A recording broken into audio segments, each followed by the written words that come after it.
And boom. How are you, sir? Boom. Very well indeed. Very well, Ibrahim. Good morning to you. Good morning. Mr. Mayur, you are one person that I have quoted a lot of times to various people. Why my work ethic has changed over years. And finally, it's a great honor to bring you on the show and bring you to people, to introduce you to the people, exactly who you are. So just let me tell you the quote that actually changed my life and changed the work ethic that you actually told me once. So it Really? was, yeah, it was Good. 2010, August of 2010, when you came in to give a seminar, and I was sitting in that seminar, and you asked the question in a room of around 156 students, and you asked the question, who here thinks that you have a strong willpower? And there was only just one person who actually raised his hand for whatever reason, and that was me.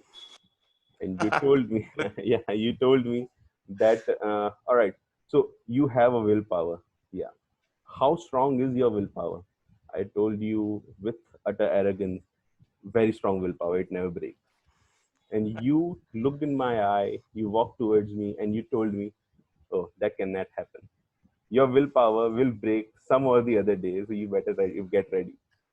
And yeah, I mean, that thing changed the whole dynamic of my life that day, because I was a football player at the time. I did boxing as well later on. And what Mhm. I felt was that I have been so arrogant with my willpower that it will never break and I will be able to pull myself through anything.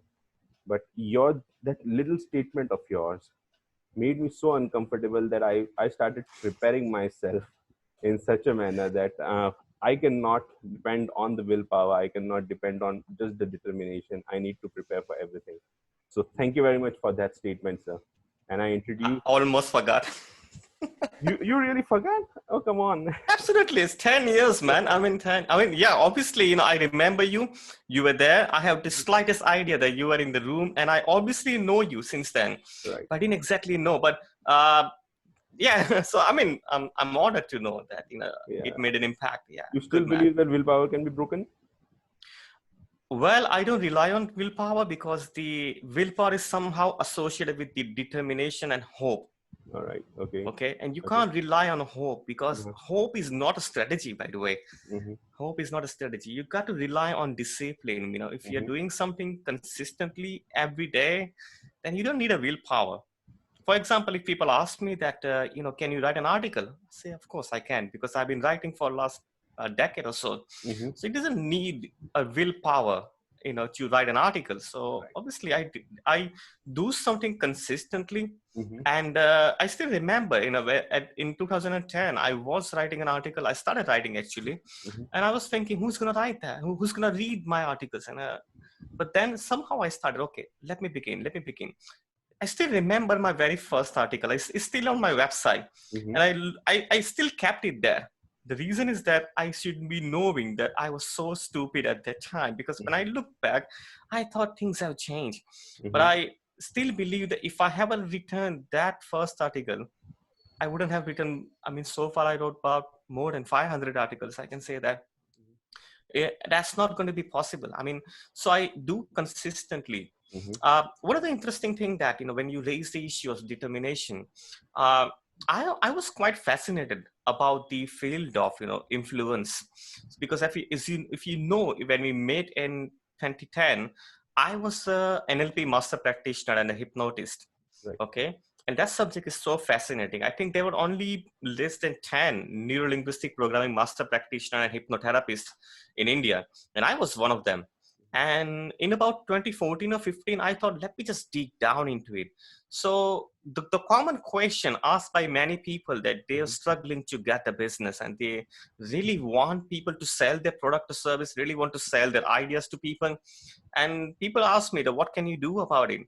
And I thought, let me just investigate. So that brought me to discover the field called direct response marketing. Right.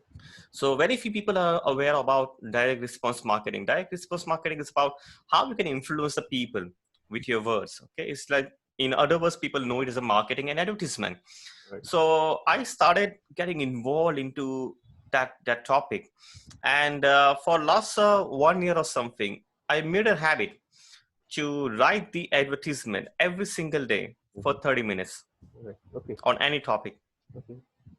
And on a topic. So if you give me, let's say, Mayur, can you just write an advertisement on chair, right? If I need to sell a chair, I just write the advertisement for 30 minutes. I just keep writing. I keep Mm-hmm. writing. I don't know what I was. I mean, sometimes I write stupid things, but I mean that's how you That's know how you gain process it. clarity. Like, I mean, Absolutely. So I made a I'm so much disciplined. So sometimes when I'm giving the lecture, I'm teaching people how to market and sell. People say, "Oh, I got this business. Can you give me the ideas?" Spontaneously comes out, and people get amazed. They say, "How can you come up with the idea so easily?" And I say, "I'm not a god. I'm not gifted. I've been writing for last 1 year or something consistently every single day." yeah. So I pull out the best advertisements of the history. I just print out and I just write down exactly as it is written. And so that I can know how those great advertisements have made an impact with their words. Mm-hmm. So that's how I gain this clarity. But yeah, again, come back to the point that determination, you can't rely on it.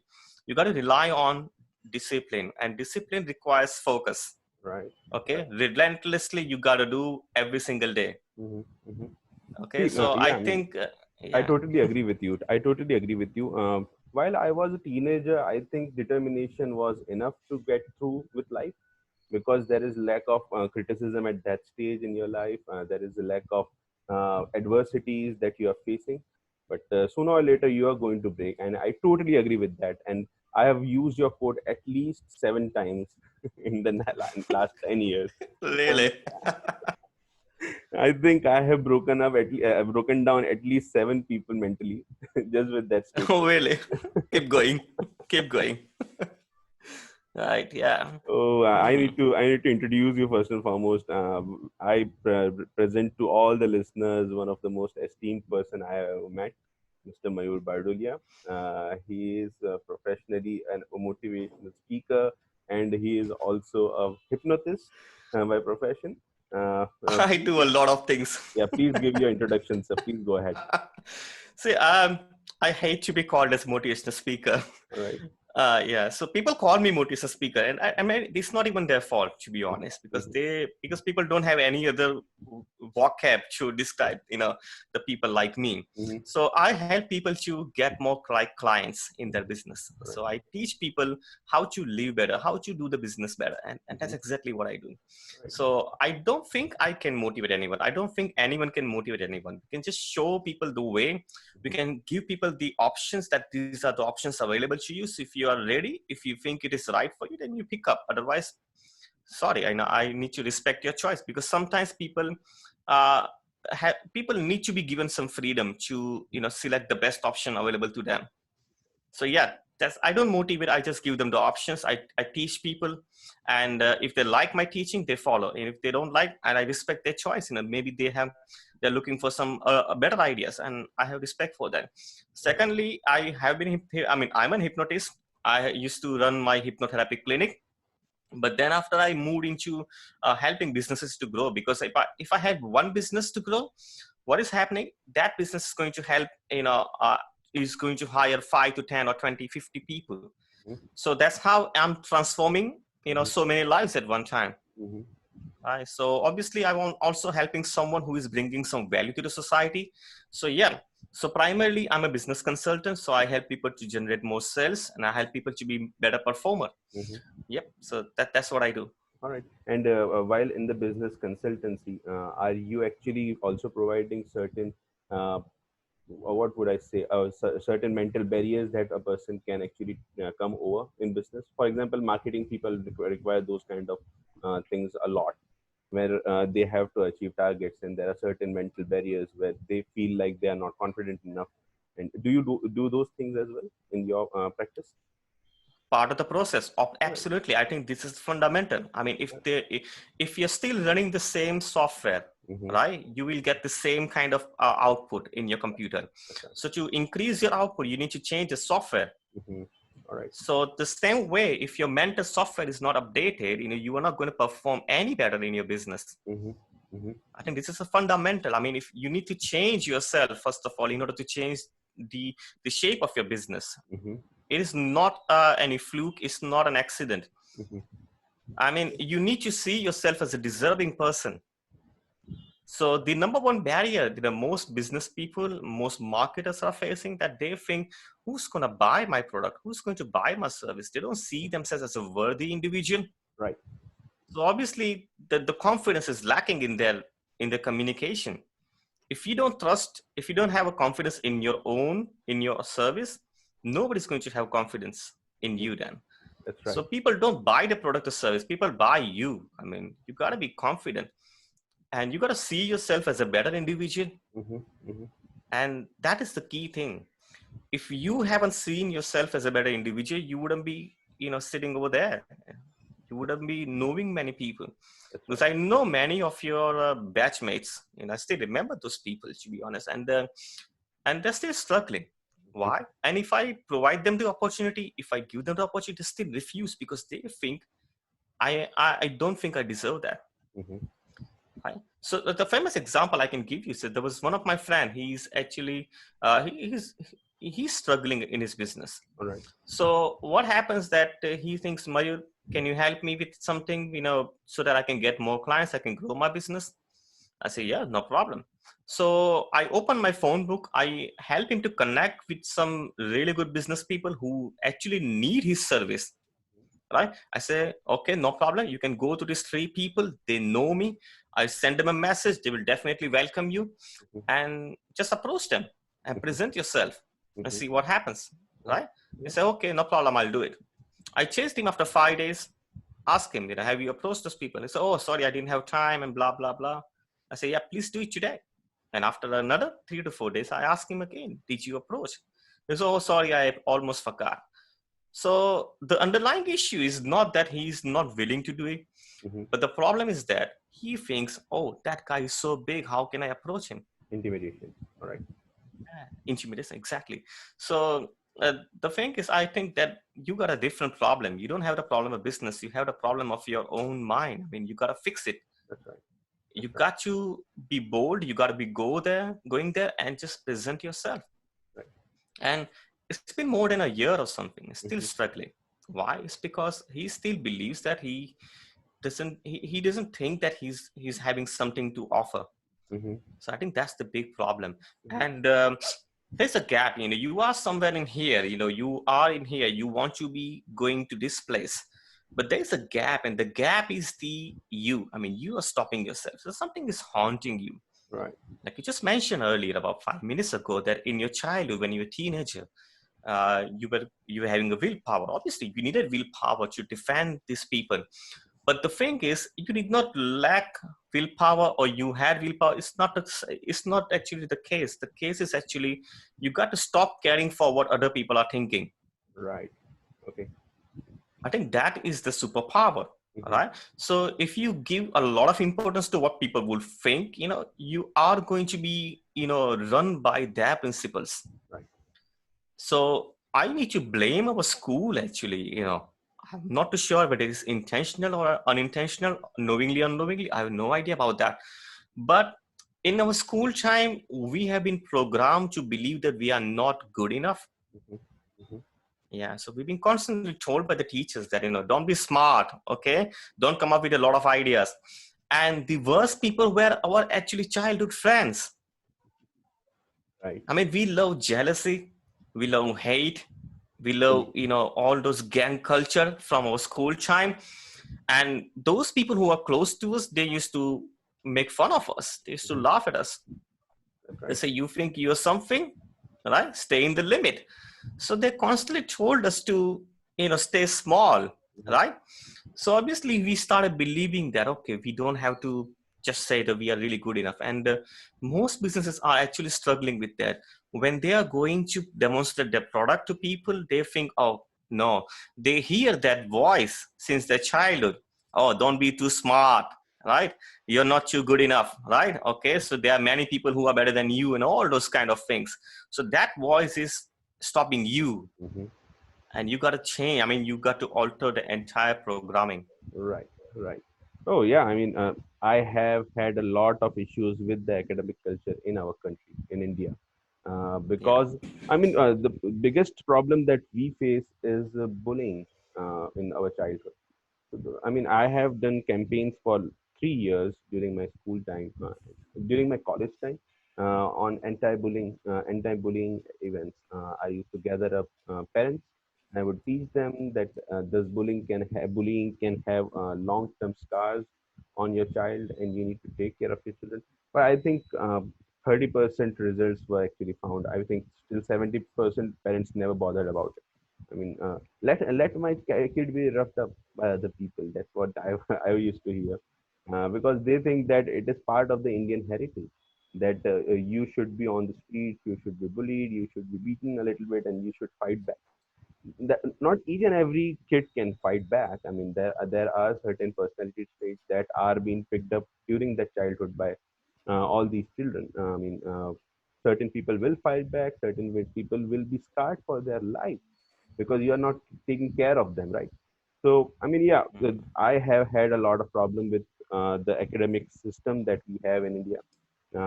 You Mm. absolutely correctly pointed out that the teachers are pulling us down by they won't appreciate what the result that you are getting. So if even if a person is getting say 185% in his exam, they're not good enough.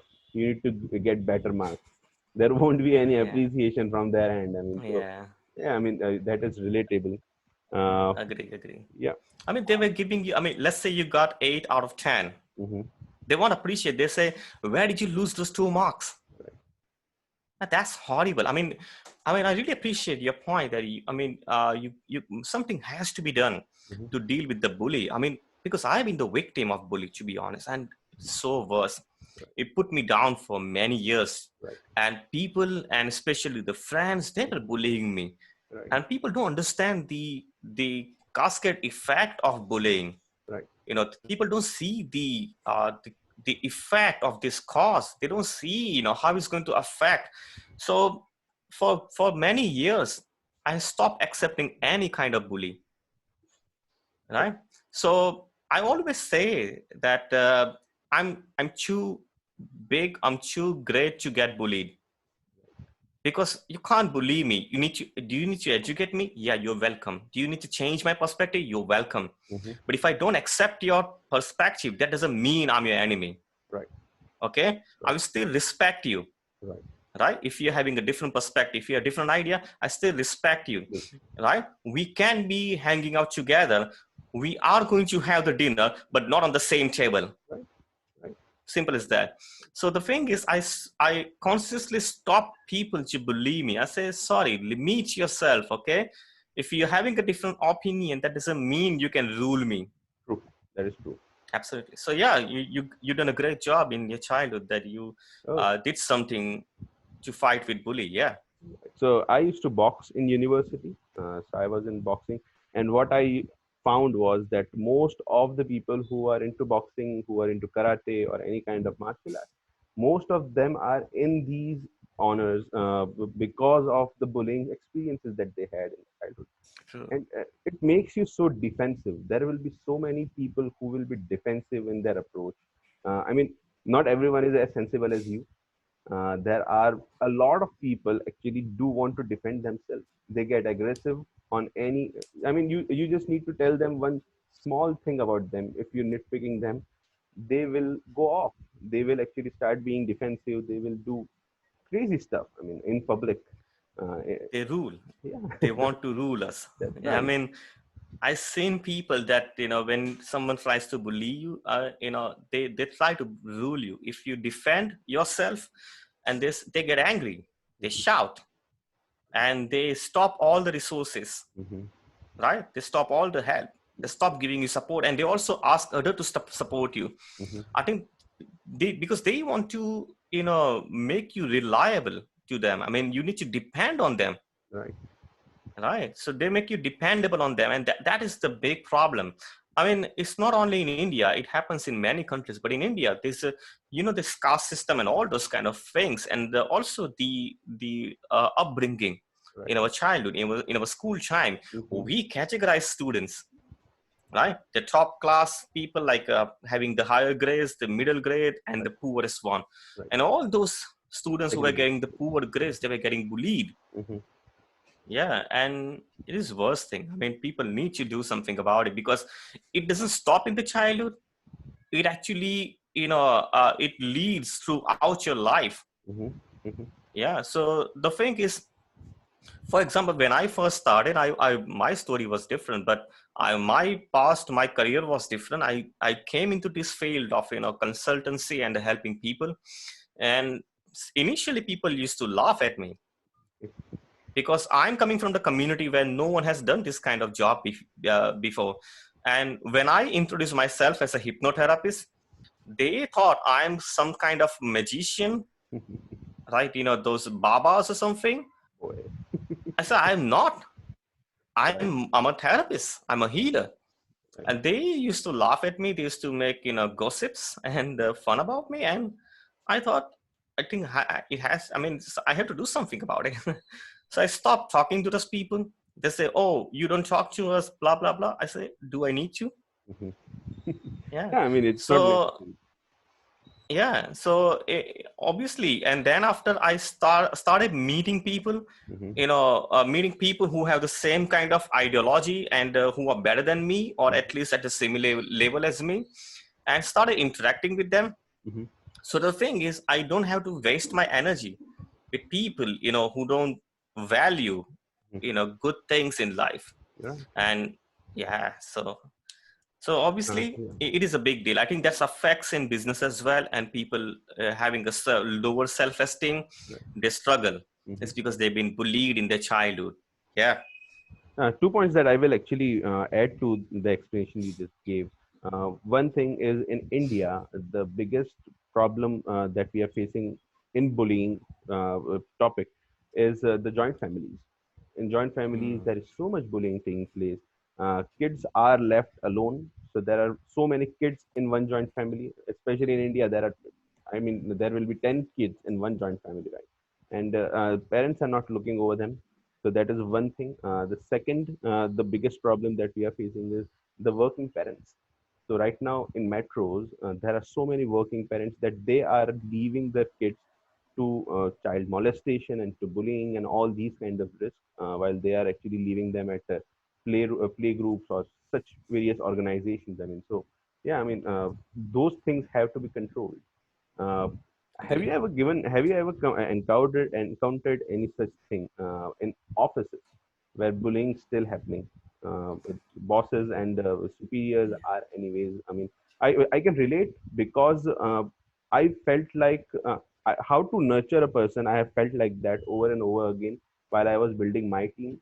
So I have a good, strong 27, 28 people team in my firm, and we have started from the scratch with my partners, and we have step by step actually developed each and every person in the image that we wanted them in the firm, but in a very loving and caring manner.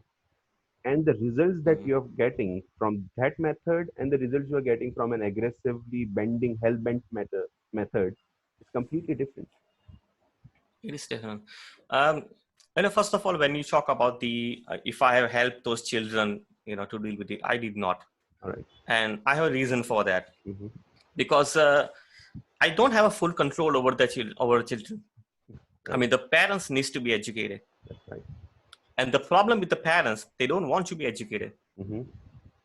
I mean, people don't even know that they don't even need school to That's get right. education. That's right. Slowly in our country, homeschooling is becoming the topic to discuss. Mm-hmm. People don't know about homeschooling. I don't want to discuss on those topic in this Right. meeting as well. But the thing is, parents need to be educated. They are just so possessive. Mm-hmm. They think it is our child, he or she should do as exactly as we ask or expect. Mm-hmm. It doesn't happen that way. True. Second thing I said, I mean, you mentioned which is a really great point. I must appreciate you. Bullying happens at workplace as well, right? Right. Right. And from the colleagues, from the team member, especially from the leader. Because if you are a leader, if you are at the top position, you are influencing others. Right. right? They look at you as a role model because you are the leader. They follow you. So they take you so seriously. They take you far too seriously compared to the spouse, right? So if you're giving a message, they're definitely going to follow that, right? And they love to follow. That's why they see you as a leader. And if you're not setting a good example, they feel terrified, and obviously it affects their performance. And I think that's a big issue in many corporates, Right. right? And it boils down, I mean, it boils down to the recruitment process, right? And even the culture of the organization. Absolutely. So at the time of recruitment, what happens that the HR or the senior managers don't have any clue how to recruit people. They don't even tell. I mean, what is employment, by the way? It's a trade-off. Right. It's more like a business. I'll do you something, right? Yeah, exactly. It's a trade-off. I mean, if I am working as an employee at your place, I'm delivering my service to you, giving me money in return. It's more like a informal business. I can say that it's an ongoing business. Right. So obviously, would you treat your vendor or a customer like that? Obviously not. So obviously, at the time of recruitment, you got to tell people what exactly you do, what is your vision, and why you should work with us, and do you have this quality or not? Because you will be working every day in, day out, and they're helping you to achieve your vision. Right. Right? Let's say if I'm helping you to achieve your vision, obviously you should be nice to me, right or not? That's right. That's true. The same way people are giving their knowledge, talent, skill, and everything to achieve your vision, not even their vision. You should be thankful to them. I think that's the key thing, because without people's involvement, you can't achieve anything big. Right. It's impossible. And I mean, you got to be grateful to them. And this is it. I think it's a big issue. Bullying is leaders bully their subordinates, and the colleagues are bullying each other. And even sometimes the competitors are bullying. Yeah, you know very well, your competitors are bullying you. And it happened with me as well. And they were trying to bully me. They tried to stop they painted my wrong image, or whatever the image they wanted to project, and all those things. And it's more like a bully. I mean, let people do what they want you to do. Let the market decide if you're good or not. Yeah. So yeah, I definitely teach people how to empower the team, definitely, because this is a crucial issue. And you got to give some space. You got to give an opportunity for people to do the work they want you to do. And interestingly enough, I got team members, and the thing is, they don't need to be supervised. Right. Because I love to hire people who are self-managed. I mean, self-motivated people. You tell them what you do, and they figure out how to do it. Absolutely. Innovative people. Yeah. Right. Innovative in the sense they don't need to be managed. Right. They will find because a way. they know what they're doing. They will find a way. Yeah. Oh yeah, I Absolutely, like that yeah. kind of people as well. I mean, absolutely. That's the way you should be in workplaces. One point, in workplaces, we are having this bullying issue because there is a sense of ownership that certain employers think that they own the employees just because they are paying salary and they are giving them the living. So yeah, I mean, that culture has to go away. And I have seen that culture not just in India, in other countries as well. It gives you a sense of reflection that maybe slavery mentality hasn't gone out. The slavery might have been abolished, but slavery mentality is still existing in our world.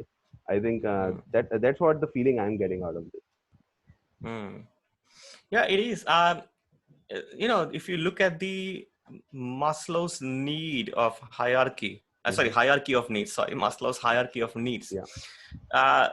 The first two needs are the basic needs, like food and shelter and all those things. And then second thing is the third one is the love and affection. Fourth one is the prestige and recognition. Okay. People are craving for the prestige. They think people need to respect me. Right. All right. People need to follow me. And it's more like a bullying. Again, it's a subtle way of bullying. I mean, if you are a leader, you have to do something. You have to set an example, and people love it. They will definitely follow you. You can't force people to follow you, by the way. You can't. You set an example. You be so wonderful that people love you. They think that guy is doing a really great job. Sooner or later, I want to be at that position. That's right. That's true. So you are at this level and your subordinates at this level, they see you someone as really powerful. I want to be as powerful as Ibrahim, and I want you to do everything that he does. Right. So he reaches to his level. Mm-hmm. So allow them. You set an example. Then you move to the next level and challenge them that you want to be like me. Right. Then do as I do. Absolutely. And if they love it, if they really want to achieve it, then they will go and they will try harder. I think you gotta have a very bold vision, Mm-hmm. right? For example, my vision is to educate people, right? Everyday people to start and grow their profitable business from scratch. Right. This is my vision. Mm-hmm. So, and the reason behind the vision is that the education system has been failed. I mean, it has failed to educate people on how to run the life and business, Mm-hmm. and I want to correct it. Mm-hmm. And my core principle is very simple. I'm obsessed with my client's result. Right. Okay, this is my tagline: obsessed with client results. And every single employee of mine has to follow that rule. All right. Because the client success is your success, and this is it. So it's empowering people. Your vision, your goal has to be so empowering that people think I'm actually not doing a job. I'm the part of a big cause. Mm-hmm. Right. Yeah, I'm part of a big moment. They I should think feel that's special. necessary. Yeah. Yeah, they should feel special being part of something then. Correct. All right. Okay. Have you do you know who's David Goggins? Yeah, I know. Yeah, Superman. Have you seen the Joe Rogan podcast with David Goggins? Not completely. I don't even remember. I saw a long time ago, but obviously I did not watch the complete episode. Yeah, sure. Tell me something about him. Yeah, I think he came on the podcast a couple of times. So the first podcast was around 2 years ago. Whoever is listening to this podcast, you need to go and you need to listen to that podcast on Joe Rogan Experience. It's incredible. It's incredible. I mean, the person tells his story, and for a minute, I was like, this person is full of bullshit. I mean, he is trying to fool us with all his stories, and no one can run 242 miles in one go. No one can run for around 37 hours in one go. I mean, I was blown away. But I think that person should listen from you about the willpower. I think you and he will be hitting it off, hitting it off really, really soon, because he is all about willpower. He thinks Yeah, that you can do anything, you can do whatever. His motto in life is that if someone comes and tells me that this is impossible, I will do it and I will prove you wrong. So I think exactly. that Yeah. mentality comes in handy. I mean, but although there are certain problems that he has faced in life, there is so much muscular injuries that he has gone through in life. I mean, so again, I think you will win in the end, nonetheless. But I mean, Yeah. you should actually sit down with David Goggins someday, and you should talk to Yeah. him about willpower. Oh, I'll be honored. I think it's something to do with the pay the price to get the prize. Hmm. Okay, he paid the price to get this prize. He have work. I mean, it was not an overnight success Hmm. for him. Hmm. It was relentless action, day in and day out with discipline. Right. He hit the gym. He had good food. Hmm. He controlled himself. He controlled his craving. Hmm. He stopped eating sugar Right. and all those things that you require a lot of discipline. Right. Right. I mean, let's say, yeah, I also been overweight 6 to 8 months ago. If Oh, you've been really? following me on Facebook, I posted the picture, yeah, Okay. and I was looking fat. Hmm. The weight was not that big, but I was looking fat, and I hired one health and fitness expert, and he became my health coach, Hmm. and he taught me how to eat, what to eat. And for the very first time in my life, I thought that I was eating like crap. I was eating garbage. And that changed my perspective. And I shared the photos with you, and I lost only 4 kilo, but I was looking so slim. Right. And at that time, when I first started, I started following intermittent fasting. If you don't know intermittent fasting, intermittent is Right. like you only eat for 8 hours a day or Right. less than 8 hours a day. Hmm. So I decided not to eat anything before afternoon 12. So I never actually leave without a big cup of tea in the morning. All right. And if you know, the Indian tea is full of sugar. That's It's right. creamy, Absolutely. right? So used to have two big cups of tea before 12. Mm-hmm. I used to eat, snacks and everything because I'm coming from the city called Surat Right. in the western part of India, and Mm. they are known for eating snacks every single morning. I used to eat like that, and then I realized I need to stop doing it at once. All right. So for the next day, I said I'm not going to eat anything before 12, and my family members could not believe. Mm-hmm. They said, "What are you gonna drink in the morning then?" I said, "Black coffee with no sugar." They said, "That's not possible because I used to eat sweets a lot. Okay. If you put the box of sweets and cakes, I'm the first one. I was the first one to grab it." All right. And I said, "I'll stop doing it." They say, "That's not possible." I said, "No, it is going to be possible." And I actually implemented. And I don't know if you call it the willpower or just discipline. I said, from the next day, I'm not going to eat anything before 12. I'm going to drink only black coffee, no sugar, Mm-hmm. no sweet. All right. And in just 2.5 months' time, I became so slim. All right. Right? And I don't know, but if you decide to do something, then you need to take the required action. Now, if you understand the word required action, it's not just the word. It's a required action means the things that you need to do in order to come to conclusion, in order to Mm-hmm. get the result. Right. Right. And this is the big thing. This is the big thing.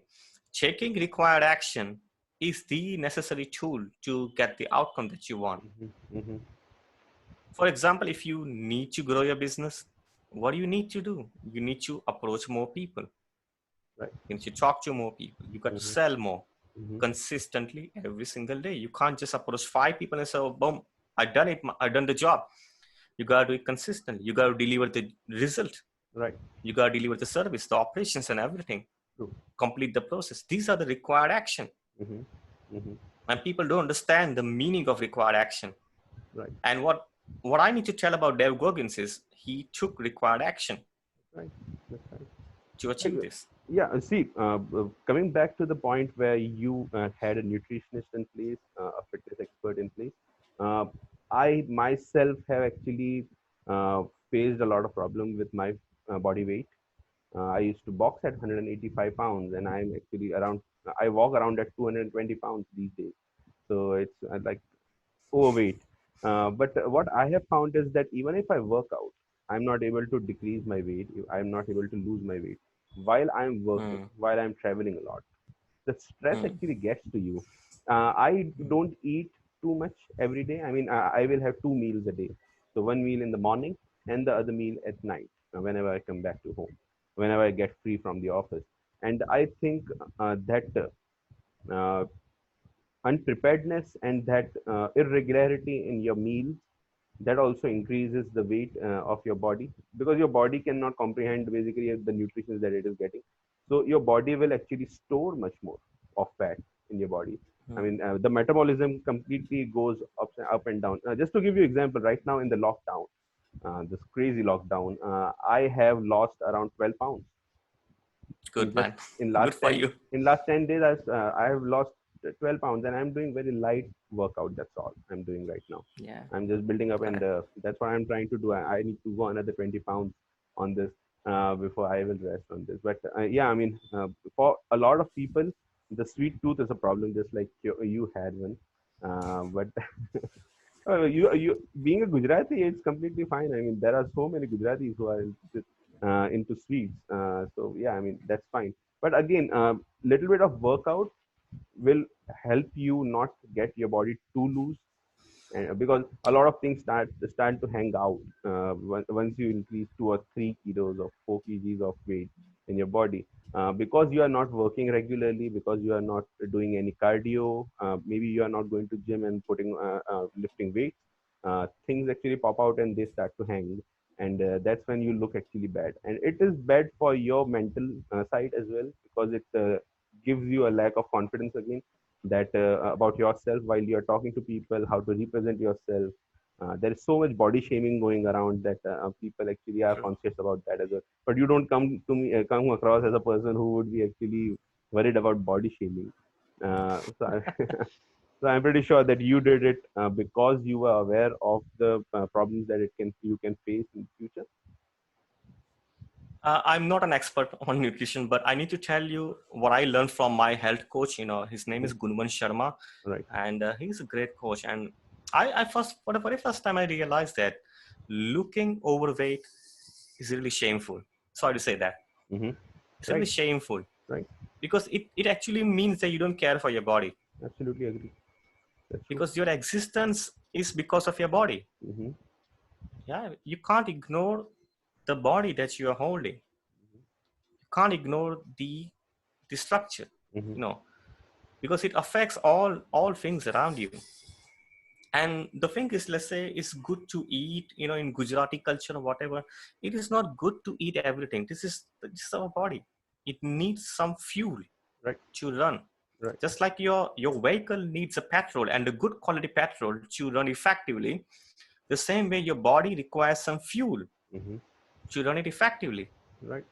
And if you put the garbage in, then obviously the body is not gonna digest those things. Right. It was stored as a fat, and it's not really good. I mean, I did not even realize. I mean, I realized at it very recent age, by the way, only a year ago or something. Right. Less than a year ago. Right. But till then, I'd done a lot of damage to my body. Hmm.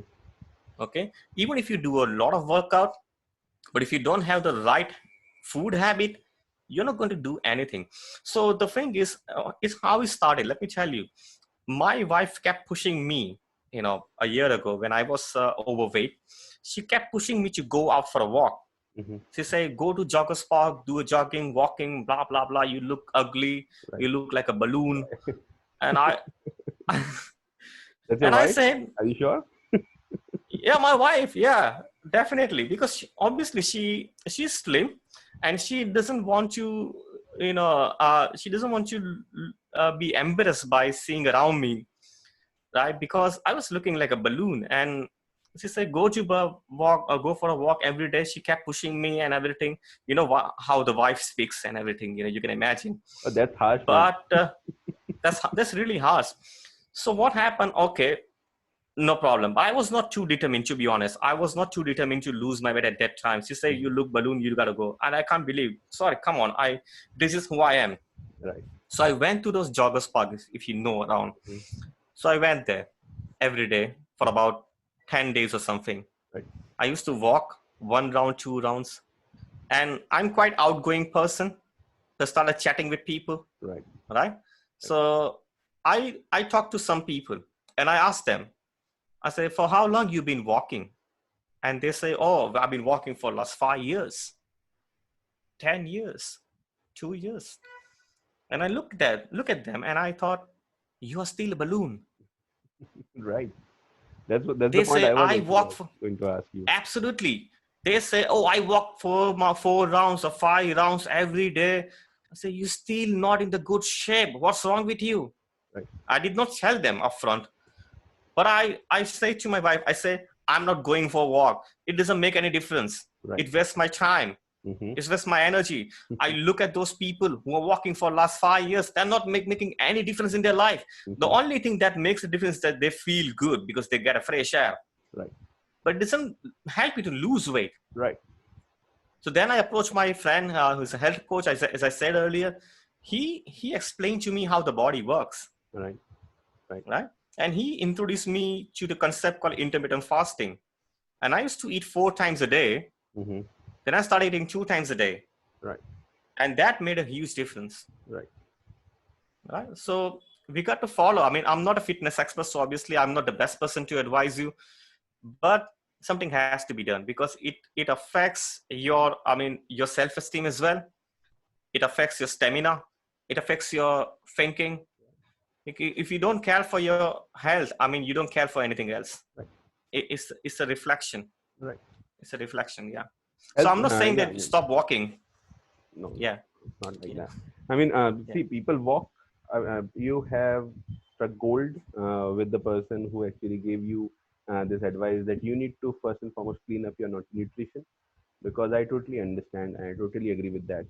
There are so many people in our society who are using ketogenic diet, which is basically eating anything other than carbs. That's what Yeah. sugar and carbs. That's the two things that you have to cut out of your nutrition. And then they are reducing their weight. Then they are coming back on the carbs and they are ballooning even furthermore. The reason being that they are not educated enough on the nutrition part. They will go Yeah. on Google, they will actually read what is ketogenic diet, and they will just start. Basically, ketogenic diet is making your body learn how to not use carbs and use fats. Basically, how to process fats as a fuel Yeah. to run the body. So basically, you are eating chicken and other various protein-based food, and you are eating that, and then you are leaving it. So if you're leaving Mm. it, it's not going to be any use for you, because as soon Mm. as you get back on carb, your body will respond like, oh boy, this person actually starved me last time, so I'm going to store Mm. even more this time. So Mm. the fats actually increase in your body when you come back on carbs. And if you Yeah. cannot get back on carbs, just control the carbs that you are taking. You don't need to go for ketogenic diet. I mean, so there are so many dynamics to this thing. I mean, being a sports person, I have known just about everything. Especially in boxing, we used to cut weight. So we used to cut around 4 kgs of weight in last 6 or 7 hours before the fight, because we need to make weight Correct. for the competition, right? We need to make the qualification weight. So we have gone through everything in this. One more point that I would make is people work out every day and then measure their weight. So when they are measuring Mm. their weight, they are getting a sense of the weight is reducing, because Mm. they are actually cutting down the water weight in your body. Your body Yeah. has a lot of water in it, and when you exercise and you work out, basically you are cutting that weight. You are not cutting the fats or anything like those. I mean, the things that you need to reduce in your body, basically that is not going down, and you are just reducing the water weight, and you are being happy. So you have done the right thing by going to a professional first and foremost, to get the right kind of advice how to do this properly and in a healthy manner. People should do that as well in India, especially. Exactly. And the youth today is relying on Google more than the professionals in these Absolutely. matters, and it is dangerous for them for the future. See, this is where I need to bring in the point called the free information comes with the bad information. Mm-hmm. All right. Because in this age of digital era, Mm-hmm. anyone can post anything. Right. Anyone can post anything. And Right. this is really bad. Right. I would say I look at some post forwarded to me on WhatsApp and Facebook, and I look at those things and I feel like this is completely wrong. Mm-hmm. And most of the people get it wrong. And we have the attitude of believing something as it is true if it's on the internet. All right. That is true. And I have seen that many people have become blogger Right. and they write about anything and they Without think, oh, we credentials. know everything. You don't know anything. You Yeah. don't know. And this is where the big problem lies. What I mean, not in terms of health only. Mm-hmm. If you look at some articles on YouTube, I mean, so on internet, on videos on YouTube and blah, blah, blah. Oh, he says that this and that, but that doesn't mean he's telling you the truth. Right. That is true. People, you get so much mesmerized with the beautification of the videos and the layouts and everything. And this is a huge thing. People don't understand the concept of getting the help from the professional. Right. Right. They think, oh, it's available on the internet, but it's free information. That doesn't mean it's a true information. Right. That is I true. can write everything about Ibrahim Susiwala, and it cannot be true. And without your awareness, I can spread it. Mm-hmm. And no one is going to come to verify that. Right. And sometimes, I mean, a few days ago only, someone posted an article on Facebook. And I said, this is completely wrong. And someone came into the Comment defense of section. Right. the Yeah. person, say, oh, he's certified by this and that. And my question was, who certifies the certifiers? Right. Who certifies the certifiers? I mean, anybody is coming up with the knowledge. I mean, knowledge is shared freely, Right. but that doesn't mean it's true. And because the free information comes with the bad information sometimes. Mm-hmm. And in terms of business as well, people follow the wrong trend all the time. For example, I teach people how to attract the clients organically, Mm-hmm. right, without spending any money. And on the contrary, what people believe when people start their business, and there are some, many posts and blogs, they say you need to have a cool logo. So what happens? They go and create the cool logo, and they drain their energy and money. And then they say, oh, you need a website. So they go and build a website. And then what happens? Oh, you need to post something on Facebook every day. And they go to Facebook. And they don't even stop there. Some digital marketers jump in. I'm not saying the professional, but the amateur one, to have those who don't have any clue about digital marketing. They say, oh, you need to have presence everywhere. You got to be on Facebook. You got to be on Instagram. You got to be on the LinkedIn. You got to be on Twitter and Snapchat, TikTok. Oh my God, this is madness. Right. What is the required action to start and grow the business? You need to create the offer. What you're going to say? Right. You got to find the audience. You have to sell them. The only thing that requires in the business is the generating more meetings with the clients and sell more. It increases These are the only things that. Yeah. Say again.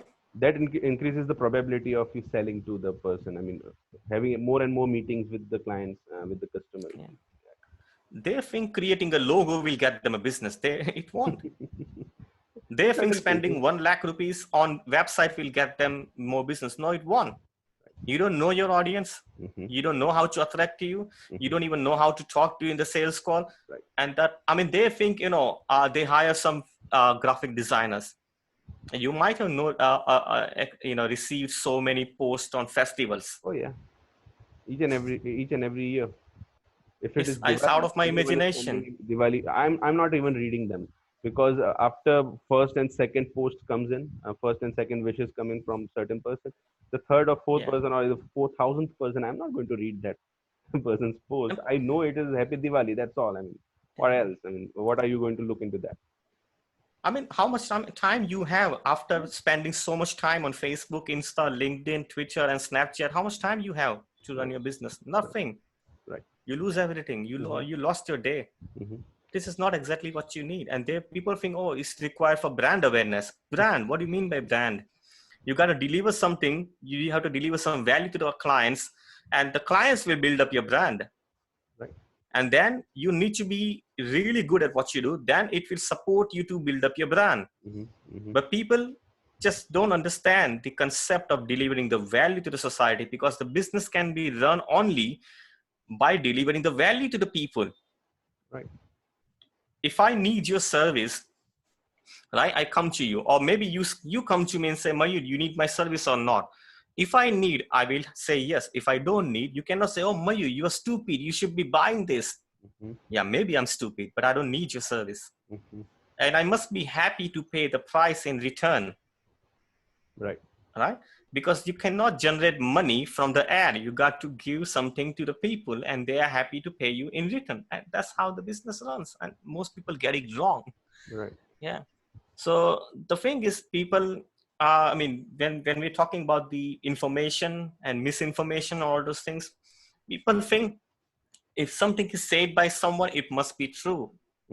Verify the fact. I mean, sorry. The number one thing, which we were not doing in our school time was asking questions. Right. Sorry. I mean, when was the last time you really asked questions to people? Oh, every time, every day. You do, but not everyone. People are not curious so enough. Most of the people are not curious enough to ask the questions anyways. And they actually don't find things so interesting. For example, for a person like you or me, each and everything is interesting. We are observers. We like to know things about each and everything. Even if, for example, the conversation where I invited you on the podcast, you were curious about what I do, right? So there is a curiosity. There are guests who are invited on my podcast, and they won't even ask me what exactly do I do, what credentials do I have for having this podcast on, right? What is the main focus? What is the main reason I am doing this podcast? They are not even curious enough to ask those questions. So yeah, I mean, there are very few people who will be very curious about that. Yeah, I mean, I always love to question everything.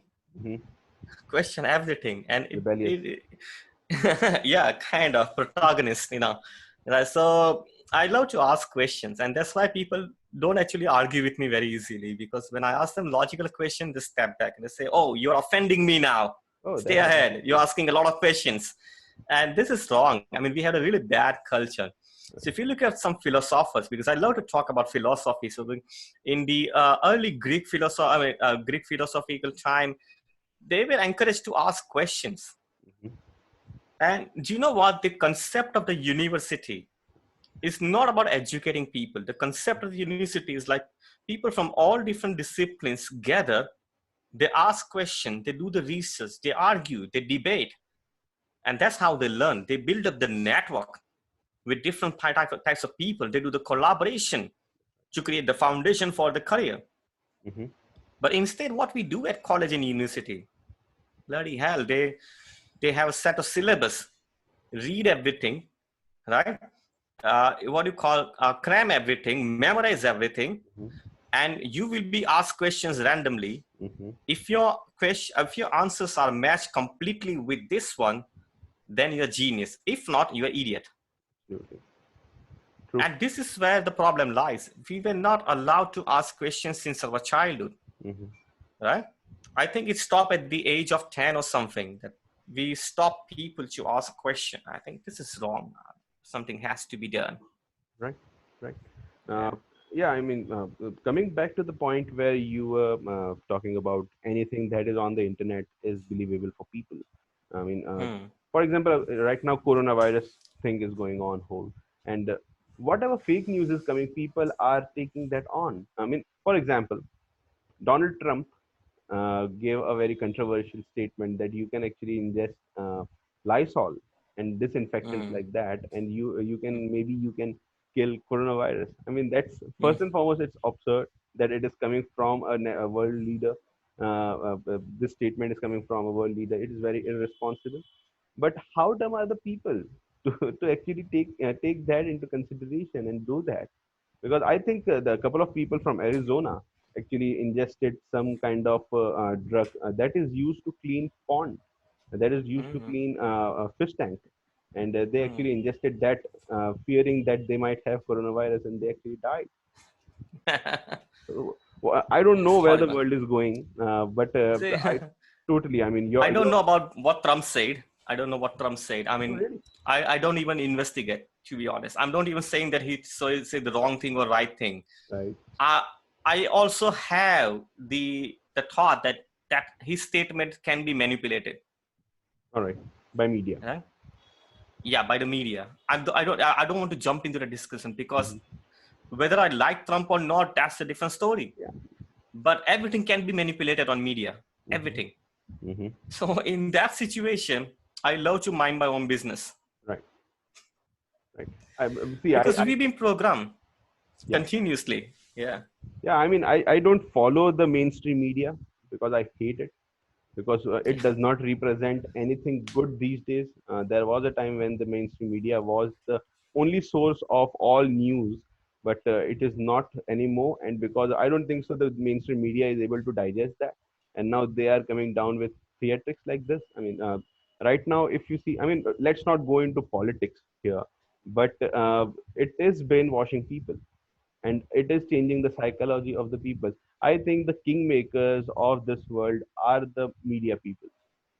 The people in media are basically changing the perception of every human being in such a manner that this is the person you should vote. Maybe you should vote for this person, and they will make the perception in such a manner.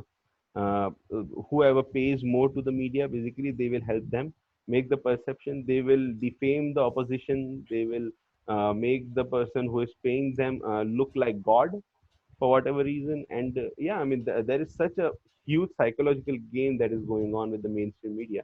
So yeah, I mean, there is so much fake news out there. And how do you find these certified professionals? How do you Okay. think that you will get a certified professional for each and everything that you need in life? Can you do that? Can you repeat the question? How you certify? How would you find certified person for each and everything? For example, yeah, I mean, for example, there are lawyers for legal matters. There are Yeah. accountants for accounting matters. I mean, but there are no, say, for example, if you want to cook, for example, if you want to cook something every day for each and every day, you're not going to go to a chef for that. Hmm. You are going to go on YouTube maybe, and you are going to learn from that. So I mean, how are you going to find a professional for each and everything in life when you said that you need a certified person for each and everything? What's your take on that? uh, can I just take a pause for 20 seconds because I need to charge my Sure, sure, sure, sure. laptop? Go ahead, go ahead, go ahead, go ahead. Cheers. Sorry Go for ahead. that. Oh, Sorry. feel free.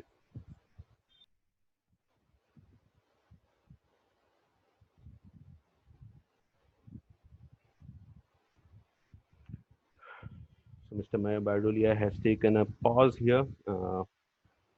In the meantime, I hope that you are liking the videos that we are posting on the podcast, and I hope that you will subscribe to the podcast.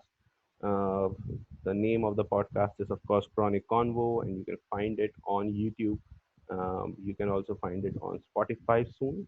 So, yeah, I'm looking forward to it. Yes, sir, you're back. Right. So yeah, that was a good question. I mean, I ran a very good episode on how these influencers are brainwashing people. I mean, it was in 2014 or something. Um, the thing is, we've been programmed to believe what's been said by the authority. Mm-hmm. So if an authority says something, we were trained to believe them as it is true. So what happens if something is said by the principal of your of your school, you tend to follow. You were forced to follow. Right.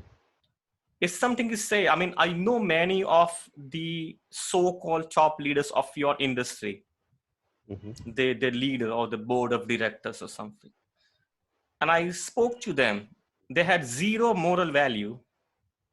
They had zero, sympathy for the students or the practitioners. Mm-hmm. Still, they are authority, and they still force people to follow others. And it happens everywhere. If I'm in the film industry in Mumbai, Mm-hmm. if I meet Amitabh Bachchan and Amitabh Bachchan is saying something to me, I'm forced. I've been programmed to follow what he says because we've been told, oh, he said this flavor, so he must be true. Right. So this is really difficult to understand. The thing is how I differentiate that. I ask questions, right? If someone knows the answers, they will convince you. If they Mm-hmm. don't know the answers, they will not convince you. Right. If they show their ego, they Mm-hmm. say you ask a lot of questions, you don't understand, you're dumb or whatever. That means that guy has no clue about Right. what he's talking about, and Right. it's pathetic. That's right. The authority has to be questioned. Mm-hmm. Mm-hmm. And the problem, people think I have that I ask a lot of questions to the authority, and in a very polite way. I just try to understand the perspective. They get really offended. Mm-hmm. And they say, oh, you ask a lot of questions to authorities, you got a problem with the authorities. No, I don't have the problem with the authority. I just ask them why you think what you feel, what you're thinking. And they have no answer. They say, you just have to follow what I say. No problem. I'll do what you say.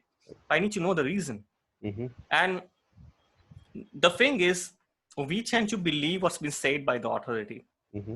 And we think, oh, if he says something, that must be true.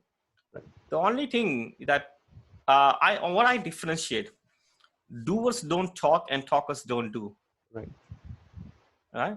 So if you've seen someone working, they don't spend time on talking all the time.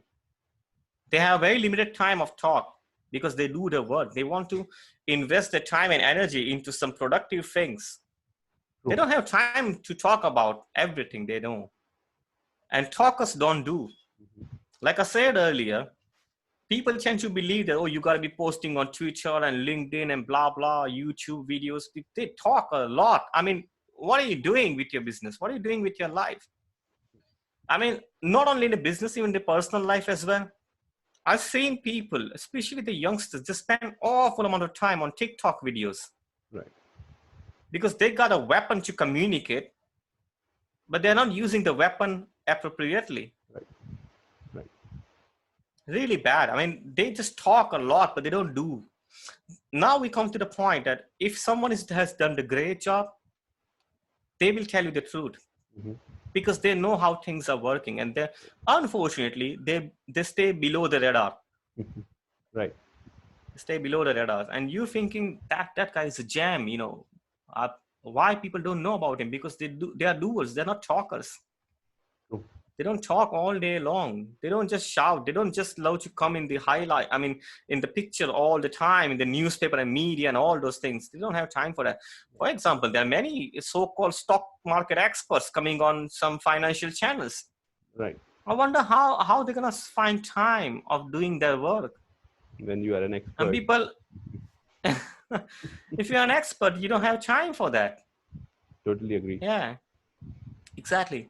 So obviously you gotta ask questions, and I mean, if they don't answer, that is fine. Don't have any grudges, anything like that. Just forgive them. That's okay. That's how much they know. They can't do anything about it. So just leave them.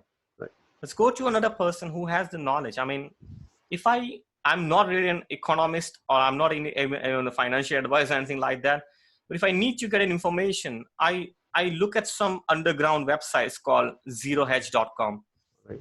If you know Zero Hedge, What is it Zero. about? It talks about the world economy and finance and everything, all the social issues and everything. Right. It gives you the news. It's not the mainstream media. It's something that nobody knows about, Refined but it media, gives you a basically. different perspective. Yeah, we Right. can't talk about those things in here because there are a lot of things I found from there. Right. And I look at the headline and I thought, God, this they're talking nonsense. But then I look at the article, they give you the logical argument. And Hmm. the interesting thing is, if you look at the comments, you'll be fascinated. I think this is what I follow. Right. Yeah, Well, yeah. I would like to find a place where all the logical people are going, because Facebook is certainly not the place to do that.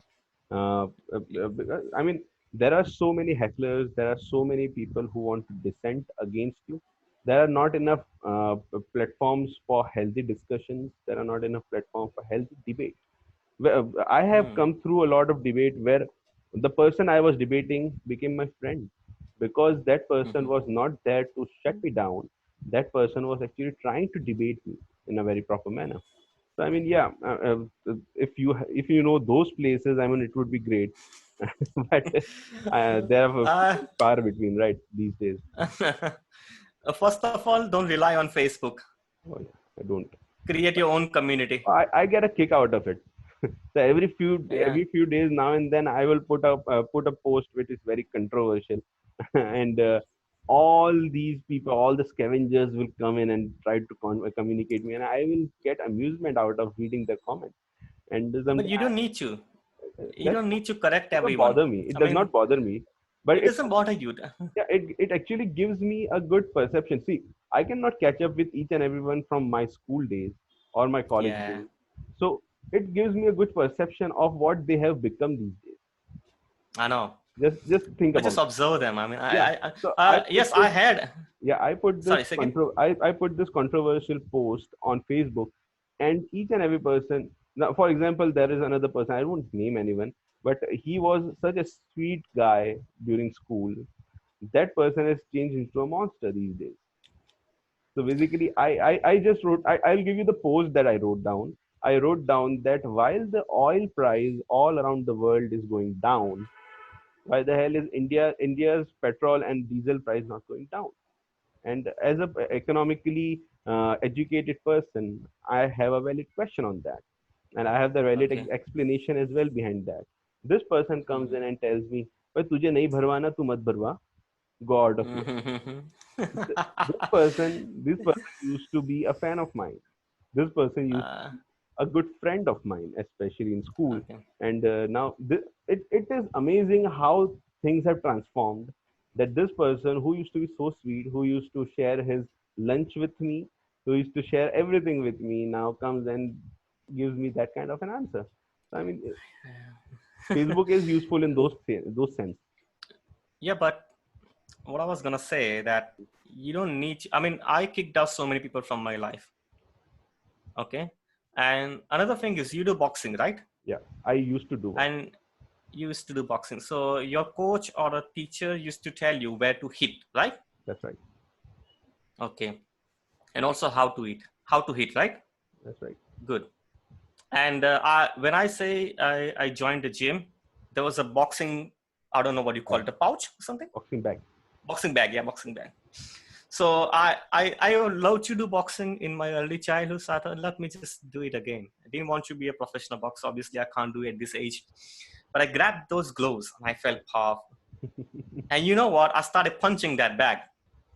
And my coach came to me. He said, "What are you doing?" I said, "I'm doing boxing. Don't come in between. I will hit you." He said, "But you're hitting in the wrong way and you're hitting at the wrong place." Mm-hmm. What social media has done, it has given the power to stupid people. You can punch, right? So they got the weapon. Now, if you are if you're a marksman, I mean, if you're a shooter, if you're a professional shooter, you're gonna target, you're gonna hold the gun in the right way, and you want to hit the target, that bullseye. And if you give the same gun to someone else, what are they gonna do? They're gonna hit everywhere, Yeah. and they will waste the bullet, and they will disrespect the gun, right? So the That is same way, people are posting anything that they want because it gives them the power to demonstrate their talent. They're freely demonstrate, but they are not thinking that how to use this tool, what to say, what not to say, and all those kind of things. right. That is the reason why you will never find any controversial post on my timeline, because what happens is when you post something on social media, you're inviting people. And the thing is, we can't even ignore them. They will jump in. They'll jump in and they will drain our energy. And the thing Mm-hmm. is, I used to do it, but I stopped doing it because I was spending so much of my time convincing them. And I thought, God, my job is to just tell them what I'm thinking. Mm-hmm. But instead, I should be taking care of my business only. But I was posting something controversial and getting involved. I thought I need to mind my own business. If someone needs to talk to me about the issues like you're talking, they can come and talk to me. I definitely discuss over the phone, Mm-hmm. right, with one to one, that if you want to ask me anything about these topics, I can definitely answer that. But I don't want to just talk in public, because everybody will jump in Mm-hmm. and everybody will start arguing with you.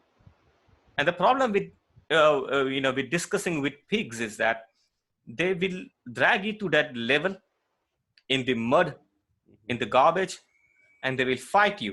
Mm-hmm. And then you will be stained, by the way. Right. You'll be spoiled. And Right. so obviously Facebook is actually operated. They have the algorithm. Mm-hmm. They want to engage people. I mean, the prime purpose of the Facebook is to engage people, doing the engaging conversation. Right. So they promote those posts who are engaging.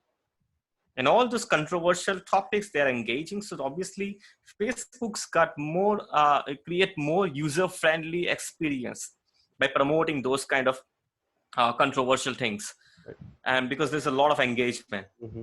Mm-hmm. So the thing is, you feel good. Oh wow, this many people have engaged. But this is the game of Facebook. Rather, what I've done, like I shared earlier, uh, that I got my community where we meet, we discuss each other's business plan, we help each other to grow their business, we help each other to solve the problems. We are the like-minded friends, and we love to talk about different things Mm-hmm. Mm-hmm. randomly. Right. If there's a common meeting organized every Monday, where people from Romania, Bulgaria, Germany, USA, they're all joining. If any two people want to talk to each other separately, they can arrange a meeting afterwards. True. But I decided to hang out with the people I can gain ideas from, Right. rather than arguing, because I know some economists who are really good. They're really good, but they are not in the mainstream media. If I need to talk to them, they're super busy people. I send them a message. I say, I want you to talk on this, and this issue.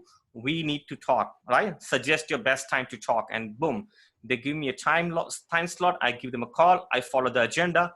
The meeting is over. All right. Okay. Yeah. During this lockdown, we are doing the telephonic call, but we used to meet often, once in 2 months. That's often. And I always have a set agenda. I tell him upfront that I want to talk about these issues. So we're going to talk about these issues Right. only, so that That, he is prepared. I'm prepared. We don't waste each other's time. exactly. That's the point. Yeah. Yeah. Time is money. Yeah, I Time mean, is money. you see, I had cut off myself from all the social media platforms for last 1.5 year or 2 years before I started this Mm-hmm. podcast in February. I was nowhere. I think for the last 2 years, I was not using Twitter. I was not using Instagram. I was not using Facebook. I was connected on Facebook because there are a lot of friends, old friends, who are connecting me through Facebook who are abroad. So yeah, I mean, I was on Facebook, but Instagram, the biggest time waster for me was Instagram, because once you start scrolling down those photos, you keep going, you keep on going, keep on going. So once I cut that off, I was having around 3.5 hours to 4 hours more to work in a day. Absolutely. Yeah, yeah. I Absolutely. Because my wife actually first and foremost noticed this, that whenever I go online on Instagram, it shows that you were online 10 minutes or 15 minutes ago. So I had a habit where if I was stressed, if I had any kind of anxiety, I was going to the mobile and I was opening Instagram and I was just looking at the photos. That's how it was. True. True. Psychologically, True. it was becoming a thing for me, and more and more time was actually invested into Instagram. So I was thinking, why am I not able to finish this work, especially while I am an insomniac? I sleep for 3 4 hours. At the time, I was sleeping for 3 4 hours. That's maximum. I sleep for 5 to 6 hours. That's all. But still, I was not able to find time to work. And so Yeah. it came to my it came to my mind that yeah, I need to let go of this Instagram. So I have let go of that. I have Instagram right now, but I think I have been rehabilitated in certain manner Good. with Instagram. So, because it takes a lot of time. I'm pretty sure. I mean, It's a new drug. and it is a very, very lethal drug. It's little. And when I was doing my hypnotherapy practice, I dealt with a few drug addicts, Right. and I can see the same effect on the people who are using the social media. Because if you meet any druggie, they inhale, they take drugs regularly. If they don't take, they feel uneasy, they Hmm. feel they feel anxious, uh, and they really want to take more and more drugs to get, I mean, to feel good. Yeah. So what happens? Facebook, Instagram, these things actually gives you a slight dopamine rush in your brain. If you know what is dopamine, it gives you a kick of feeling good. You post something and you get a like. That's the Right. dopamine rush. Appreciation. Right. Good. Someone has commented. That's good, right? Someone has liked your post on someone else's post, and you feel good. And you look at Instagram, you look at cool photos you like in your mind before you hit the like button. That gives you the dopamine rush, and that's an addiction of dopamine. Right. It's an addiction. And the same way on the WhatsApp, it's like a cycle. I wrote a book called Finish to Focus, as I Focus to Finish, All right. and it was a result of how people cannot finish their work, Mm-hmm. how to beat the laziness, and how to be productive. I've done the research from the field of psychology, Mm-hmm. from biology, evolution science, and I also involved some game developers Right. to find out why people are lazy and what to do to be productive. Right. And I found that, because it gives you a kick of feeling good, you tend to get it more and more, Mm-hmm. right? You look at the Instagram post and that makes you feel good, but you have noticed really well, it's an endless scroll. Endless. It's endless. Endless content. And it's exactly, I used to grow from it. I used to have the same problem, and there was a cycle, because I'm also on Twitter and LinkedIn. I'm also on Instagram, but I don't get lost into it. I use it as a tool only. That's right. Okay. So I used to go from Facebook, then Insta, then LinkedIn, then Twitter, then WhatsApp. Ta-da. Again, the same WhatsApp, Oh boy. Facebook, Insta, LinkedIn, Twitter, WhatsApp, ta-da. Vicious And the circle. cycle goes on. Yeah. And sometimes the email comes in between.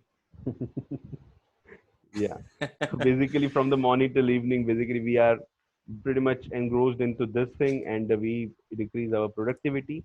And at the same Absolutely. time, I think we are see the thing that you told. You feel good. It's not necessarily the case each and every time. So, for example, Yeah. if I'm fat and I'm going to look at fitness guys with muscles and everything on Instagram, it's not going to make me feel good.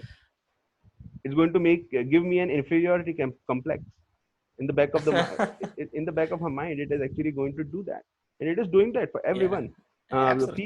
Absolutely. people are posting such happy faces. They're not happy at all the time. They're not. They're not waking up Who's with the makeup, right? I know, I know. But who is going to post anything that and anything sad? Oh, there are people. I know the people I mean, who will post the reality.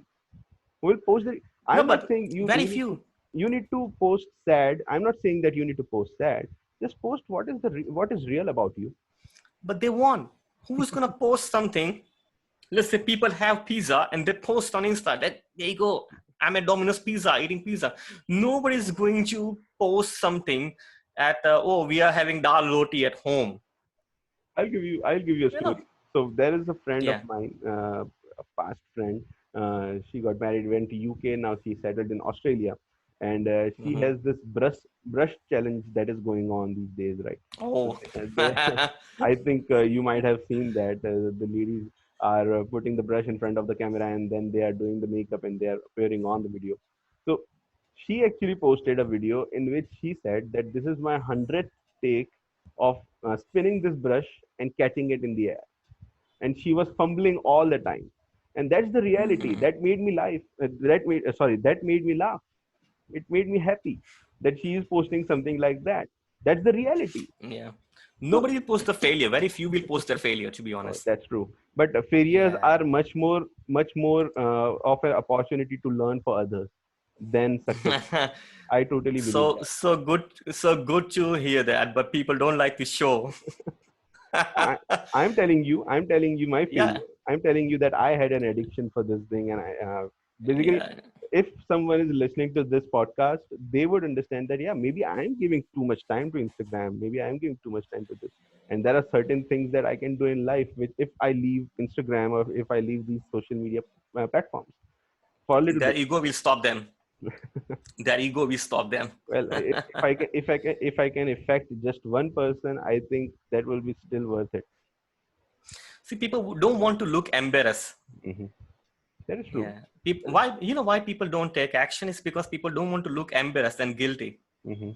Hmm. and that's why they don't take action. Right. So most of my childhood, so I have been embarrassed a lot. I think that Yeah. embarrassment basically follows me everywhere I go. So even in meetings, I am embarrassed a lot. But now it does not make me feel bad. I don't reflect on it too much. Yeah. For example, if things happen, it happens. It was not in my control that what that Hmm. person was going to tell me or someone was going to heckle me in between a meeting. I cannot control that. So I'm not going to feel embarrassed about that. I will feel confident. Hmm. I will keep myself, my Yeah. composure in place, and I will move forward. That's all you can do. So I mean, Because yeah, you trained yourself. yeah, I had to train myself Yeah, a lot. I mean, exactly. It's a great thing. It's a great, and the thing is, when I said earlier that people don't want to look embarrassed, that's why they don't take action. And interestingly, in the early part of this podcast, I mentioned that we have to stop caring for what people are thinking about us, right. and we constantly try to think that what will people think, what will people say, and all those kind of things. So let's say when I made my first ever video many years back, still Mm-hmm. on the YouTube, All right. and people were not seeing me as a teacher. Those people who were very close to me, my relatives and friends, and including family, they're not seeing me as a teacher. And they look at my video, they say, "Who do you think you are?" All And I right. say, "I'm teaching." I said, "But how can you share the idea? Who do you think you are? You think you're so clever and teaching others?" And that thought, okay, oh God, I'm not something that's good enough. But then I stopped caring for what people are thinking. Mm-hmm. I don't give a damn. All right. You know, just behind my car, I wrote fearless. I'm fearless. I have no one's fear. Don't want to be fearful. I mean, being fearless doesn't mean that you're stubborn. Fearless means you have the fear, but you still do it anyway, Right. Right. right? And the one big fear I had when we're talking about embarrassment was the fear of talking to people on the phone and selling yourself. Right. That's the biggest fear people have nowadays. People can't do a call Yeah. to the clients. I think everyone If goes they through are, that. I think everyone goes everybody through goes that. through. Yeah. And this is the big problem I overcame. And this is what I teach to my people, to come on the phone and talk to people. And people are so much afraid to present themselves to the client. Hmm. And they expect people to hire them, they hire the service or buy their product without talking to them. And that's not going to happen. I think this is a big problem I face. I overcome that. And I love to talk to people. I think sales call is the best. It's my new addiction now. If Hmm. someone is coming on the sales call with me, I don't care if they buy from me or not, but I just love to talk to them. Right. Just love to talk to them. I Right. just love to understand them. And whether they buy from me or not, I leave it to them. Right. If they don't buy, that's fine. I still respect them. But the thing is, that gave me enormous power of talking to people. And when we met 10 years ago, we precisely knew August 2010 or something, 11, I don't know. And it was in the beginning stage of my life. And I gave the permission to myself to talk to everyone. Right. People need to give permission to themselves to do the things. Stop getting yourself out of the way. Hmm. You are coming in between. No one is stopping you. You are coming in between. There's a voice in your head that's telling you you can't be better, right? Right. It's And pulling yourself down. absolutely, and it's pulling you down, yeah. And this is the reason why people struggle a lot. And I think that must be solved. Right. I mean, uh what do you think about some motivational books, by the way? Oh, What do you think about? I read very few motivational books. Uh, Basically, if you can connect with a topic, then you should read it. I see Yeah. people that are reading books left, right, and center just because it has been recommended by someone else. I mean, if it is not going to connect with your mentality, with your mind, I don't think so. You should read it. If it because it is very hard to change your ideology, and especially Mhm. if your ideology is already tried and tested, why to change it? So I'm pretty careful about what I read and what I don't read in each and every day. I listen a lot. First and foremost, I don't read because around 3.5 hours each and every day I'm driving around. I'm driving on the Mhm. highway. I'm driving. I'm going to Mumbai or somewhere or the other, Baroda or Ahmedabad or wherever it is. And what I do is I have downloaded this Amazon Audible app. Cool. So in that, they are basically narrating the whole book rather than reading it. They are narrating the whole book in voice of a person, and you can actually read it. I'm going through Into Thin Air, which is written by John Krakow. It is Mhm. based on the disaster that happened in 1996 on Everest expedition. So I'm reading that. Mhm. So that book is giving a perspective of when things go south, how to manage it, how to manage things. Basically, it is giving me a perception on that. So I don't think that I am going to go on Everest to just experience that. But that gives me a feel when things go south, how to keep your composure, what steps Mhm. to take, what is the mentality that you need to instill in yourself. So that's kind of Yeah. motivation for me while I'm reading books uh, per se. But I don't read proper motivational books itself, that this person has written this motivational books. It's like a person is a good stand-up comedian and you go and you tell me, "Ek joke bolo, tell me a joke." He's not going to, Mhm. he most probably he won't be able to make me laugh. Yeah. So if I go and Exactly. expect someone to motivate me by just reading one motivational book, there are these words, motivational words in the title of the book itself. I don't think so. That is going to help me anyways. Yeah, like I said earlier, I mean, when you call me motivational speaker, immediately, rejected. I said I can't motivate anyone. And the funny thing is that books. I have actually interestingly stopped reading many books, to be honest. The reason is that the way you eat every day. I mean, the quality of your food defines the quality of your health, right? Right. The same with the quality of the thoughts you are inputting in your brain defines the quality of your outcome. So if you install some bad information in your brain, you're gonna get the bad outcome. So obviously now, when you asked me about half an hour ago, that who do you think is a certified or authentic person to get the information from? I had the same problem when I'm reading a book. Right? So when you read a book, obviously you need to be very careful who you're reading, Right. right? Whose information you are taking from. Do you read And Dan this Brown? is really crucial. Yeah, stop using. I mean, Dan Brown, the novelist. Yeah, the novelist. No, I don't read novels. Sorry. Oh I no. need you. I need you. Yeah, it is very well researched. I mean, Dan Brown writes fictional books like Da Vinci Code and Angels and Hmm. Demons and Inferno, all these, which have been picturized into movies as well lately. But he has, in his books, he has detailed where he has done his research. So whatever weapons that are being used, which are not usually seen in the world, they are actually been researched in the CIA archives. He has actually gotten access into CIA archives. If you want to read these kind of books, which are well researched, which you are Yeah. listening to, I mean, you should look at Dan Brown's books. That would actually interest you, I think.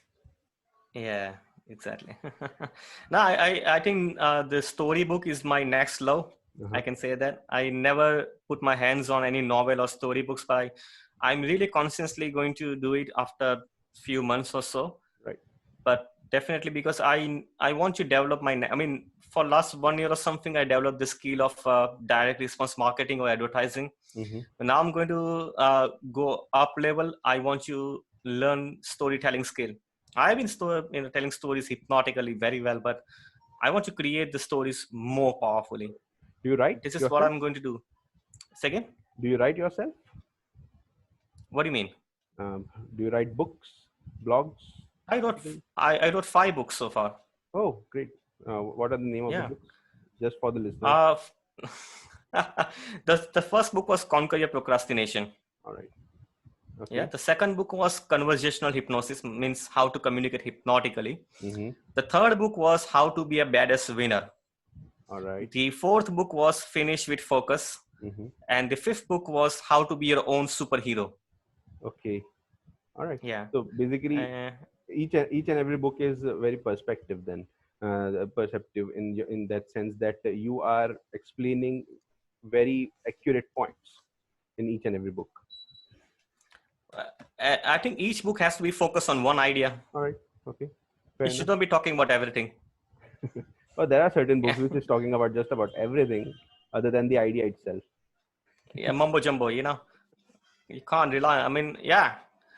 So obviously, I stopped reading a lot of books because if you get so much information uh, on this one topic from everyone, what happens that you don't even know who's giving you the bad information. Right. True. So I carefully select. I mean, I look. I mean, I'm very much vigilant on Twitter, Mm-hmm. and I follow some really great people of their industry. And I don't blindly follow. I just look at their statement, how they react to the arguments and everything. I Right. read those things between the lines, and if they recommend something, I'll definitely read that. All right. Okay. That's good. Yeah. When So can we find your books? By the way, is it on YouTube? it's Sorry, Amazon. It's only on on Amazon. Amazon. Only on Amazon. Only, yeah. All right. So Yeah, all the I read on. listeners, please. I sell only on Kindle. That's Yeah, good. it's not available in any shop. You can actually go for iTunes as well. iTunes is good. I mean, that can also be a very helpful platform for you, especially with It's all not a. the iPhone users. It's not audiobook, by the way. It's only Kindle. All right. Okay. That's Yeah, fine. it's only Kindle book. Yeah. All right. And yeah, I made about. I mean, the story is really interesting when you're talking about the willpower or something Mm-hmm. earlier on. Mm-hmm. So when I wrote my first book, it was in 2015, Mm-hmm. and I accidentally wrote that book. I think when you met me in 2010 or 2011, I think I told you that I'm writing a book or something, because at that time I was telling everyone I'm writing a book. Right. But surprisingly, till 2015, for 5 years, I did not even finish the book. All right. So on one day, I was talking to my colleague. I said, I want to write a book. And he got fed up and he said, Mayur, what did you say? I said, I want to write a book. I said, for how long you been saying this? And I said, since 2010. And he said, bloody hell, it's 5 years. You haven't done it. I said, no, I haven't done it, but I want to write a book. And he challenged me. He said, Mayur, you need to finish the book in just 1 month time. I challenge you. Right. right? Who do you think you are? You are a leader. You don't even lead yourself, right? Write a book in just 1 month. I said, no, I can't. I've been writing for 5 years. I still need some time. He said, no, Mayur, you got to do. I challenge you. Mm-hmm. And the thing is, I started doing research and everything and blah, blah, blah. And I managed to write the first book in just 1 month. Whoa. That wasn't about conquer your procrastination. But the research had taken place, right? I mean, before that. So you just had to execute the book in 1 month. A lot of stuff. Yeah. Absolutely. I've done all the research and upfront, Right. but I did not write for 5 years. And he said, okay, now you compile all your data, research and everything, arrange your ideas and write a book. And that was my first book. And then he did not even stop there. He said, write another book in 2nd month. All right. I said, no. He said, no, you got to do it. Right? It's your punishment. You've been waiting for 5 years. And I said, but what do I write on? He said, I used to do a lot of workshops on conversational hypnosis. And he said, you have run the workshop. You need to transfer that knowledge of workshop into a book. It's that simple. Mm-hmm. I said, yeah, that's possible. I have done the workshops many times. So it's very easy for me to gather all the data in there. All right. So I wrote the second book in 2nd month. It's called How to Communicate Hypnotically. And he did not even stop there. He said, now you also done some talk shows on leadership and winners and everything. Mm-hmm. He said, write a book on how to win. And I said, there are a lot of books on how to win. You can win, you know that. Right. I said, I don't have the title. He said, okay, write down the book called How to Be a Badass Winner. I said, how to be a badass winner? He said, yeah, do it. Okay, 3 months, 3 books. Then I asked him to stop. I said, don't challenge me anymore. I got other things to do. I don't know. I mean, whoever the person is, he really has an authority over you. He was my favorite, colleague I ever got. I never disclosed his name so far, but yeah, it's been great. But his name, yeah, now I can disclose his name. His name is Aman Multani. He used to work with me. Shout out to Aman. He was yeah, heads off to him. He used to be my student, but at the same time, he was secretly working for me. Wow. And yeah, he is the best colleague I ever got. And yeah, so he influenced me. He was pushing me, and there are many stories around. But the thing is, I love to read the book, only when it's really helpful to me. Because not all books are helpful, because reading is absolutely like an addiction. Mm-hmm. Mm-hmm. And there are 2 types of drugs. If you know Joe Rogan, you know what's the main business of Joe Rogan? He is a commentator, first and foremost. He's a stand-up comedian. Yeah, but what's his business? Enlighten me. I don't know actually. I don't know, but someone told me that he's selling drugs. DMT. Oh yeah, he's into CBD. I mean, he's into marijuana, recreational marijuana. Yeah. There you go. That. Yeah, that is true. He's a marijuana enthusiast. That is true. Absolutely. So the thing is, there are 2 types of drugs: good drugs and bad drugs. That's right. The medicines are also drugs, by the way. Right? Yep. So the same way, reading is also a drug, but you don't know what kind of drug you're taking. Mm-hmm. If you are injecting a bad drug, you're going to be in a bad situation. Oh, yeah. Yeah. So if something is written in a book, it doesn't mean it's true. That's right. So it applies to me as well. I don't advocate that my books are great. Obviously not. I must be the dumbest person to say that. But anyone can write a book. Right. I mean, probably you are thinking, Mayur, come on, man, you're an author. You wrote a book. How come? But anyone can write it. You too can write a book. Actually, that's what I'm saying. And the person. Maybe I should write a book. Yeah. Exactly. And it's very easy. It's that easy. And the number one reason why I was stopping to write a book was because I was thinking I needed to publish a book via a publisher. And I approached few publishers. They were so bad and corrupted. Oh, I know the experience. Exactly. So I was thinking, who's going to publish my book? And self-publishing was the costly affair. I said, no, I'm not going to publish. But then one of my good friends, he told me that you can publish your book for free on Amazon. Yeah. I said, what? I said, yeah. It takes only 5 minutes for you to become a published author on Amazon Kindle. I say, really? He said, yeah, for free. And that was my big trigger. All right. The second trigger was my employee, my colleague. And so, yeah, so the movement, started. That's Yeah. great. That's great. I mean, I always thought that, are you writing book? I don't think so. You have promoted your books on any of the media, social Never media did. platforms. I never did actually. I was writing book for myself and just to give to people who I admire. And I give the How book are of you PDF. promoting it then? I don't promote any. It's just for my own sake. Right. Like Yeah. I I hope I that. write a book for making money. Oh This yeah, is not for making. that I mean, books. Yeah. If a book is meant to make money, there's no content. There's only glamour. There's only fluff. right. Because people love glamour, people love entertainment, people love all those provoking stories, and that's why people pay money. Right. I don't know. This is not me. I never wrote book to make money. This is not my primary way of Understood. Yeah. generating revenue. Mm-hmm. Right? But now very few people know that I wrote books, 5 books. Yeah. And I hope there's yeah. only one book I actually had the hard print book, hardcover book. This is the last book, All How right. to Be Your Own Superhero. But I don't sell it for making money. I Mm-hmm. have printed those books only to give away to people who are very close to me. All right. Yeah, yeah. So Uh, yeah, what is communicational hypnosis? conversational hypnosis. Conversational. Sorry. Conversational Conver- hypnosis. is is how to influence people with open eyes. All right. How to hypnotize people without closing their eyes. I mean, Mm-hmm. it's not that voodoo or black magic or something like that. It's about how you can influence people using the language. All right. So basically, Because if you want to, how to put a seed or incept an idea in someone's mind. yeah, you got it right. All right. Okay. That's good. That's Yeah, good. So yeah. I had You a probably don't schedule. even know that I also made video courses, All right. 12 video courses, Okay. Okay. and one of them is conversational hypnosis. Right. So I'm working Yeah, with but a okay, company in UK. One of my client in UK is basically having this huge database of video educational videos. Basically, what they are doing is that if you have done MBA or BCom or whatever degree you might have done and you have pursued, there are certain updations that are coming in there.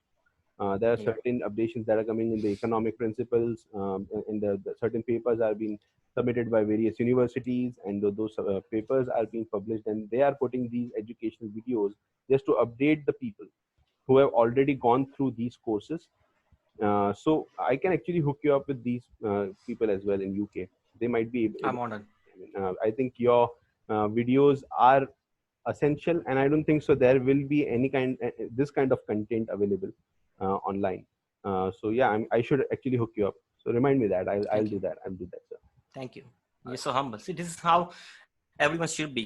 Yeah, People should be helping each other out. The absolutely. world will be so beautiful place if people just selflessly help others. Yeah, Oh, yeah. I mean, So I there is think more this than is enough the fish in the ocean, right? There is more than enough fish in the ocean. Why are you being competitive? Why is anyone being competitive with anyone else? I mean, you should help each yeah. other out. That is the globalization. We have accepted the whole concept of globalization, but we are not taking it in letter and spirit even today. Yeah, it's because we have this scarcity mindset. Hmm. We think everything is scarce. Hmm. If I give my knowledge to someone, Hmm. right, I will have the lesser knowledge, but that's not the case, That's right. That's right. right? If you The go very to a river, if your parents are asking you to grab a bucket of water from the river about 2 miles from your home, hmm. you go to the river Hmm. and you see 200 people, they're all having bucket Hmm. and filling up their bucket with the water. Right. And what people are thinking, they're looking at those 200 people and they think, I will not have any water left if those 200 people will fill up their bucket with the water, Right. right? And you come back and say to your mom and dad, Mom, there were 200 people, right? And they all filling up their buckets with the water. I don't think I'll be having enough water. And I had to wait for so much of time and I didn't want to. So I did not Fill up. go to the near. Yeah. And that's exactly what people are doing. They think that river is going to be empty. That's right. And this is the mindset people have. They think you know, I mean, in our country, in India, it's a big problem. Okay, in Western countries, there is this problem, but it's a very less. Mm-hmm. But people have scarcity mindset. They think it's going to be over. You know, whatever I have so far, I think it's not going to last long, and I don't think I will get enough. So people have this kind of mindset. Oh, So, and that's the reason why people don't help each other out. They think, by giving help, I will be having less than before, and that's not the case. And I think I gave you a lecture 10 years ago, and I helped some people out, absolutely. and those kind people are coming back to me because I help, selflessly. And the same, it's a reciprocation. It's a reciprocation. If you do good things, the good things will come back. But people are so much hesitant. Yeah, I'm a good thing. exactly. Say again. I'm a good thing that has come back to you. Yeah, exactly. See, the thing, yeah, I'm so much fortunate to have people like you, and I still help people out consistently. They give me a call. They say, I need your help. I cannot hire you as my coach or consultant. I'm still looking for help. So, okay, no problem. I cannot give you the full consultancy thing, Right. but I can give you some ideas where you can kick off. And Right. yeah, so obviously, and this is how the life is. I mean, there was one of my coaches, and he gave very good sentence. I think that's going to hit you for next decade at least. I can All say right. that because it hit me for a long time. I'm listening. And people always say that what are you gonna get when you die? When you die, you will gonna leave empty. I mean, you're not going to take anything with you. Right. So why hustle? Why doing so many things? Why do you do the hard work? Why you do the extra efforts and everything? And I also said the same thing to my coach many years ago, and he replied to me. It hit me like a bullet. He said, "What are you going to give when you die?" Right. In Hindi, we can say, "मरने के बाद क्या तू लेके जाने वाला है?" Yeah. तो तू क्या लेके जाने वाला है? Right. What are you gonna What are you give gonna do? once you die? Yeah. So you're gonna leave empty-handed, but you're going to leave a legacy Right. behind. A name. Right? People are gonna remember you. I think you don't want to live like a dog, right? Or you want to live exponentially. That's right. That's right. You want to live like a star or live like a pig. Right. You decide, yeah.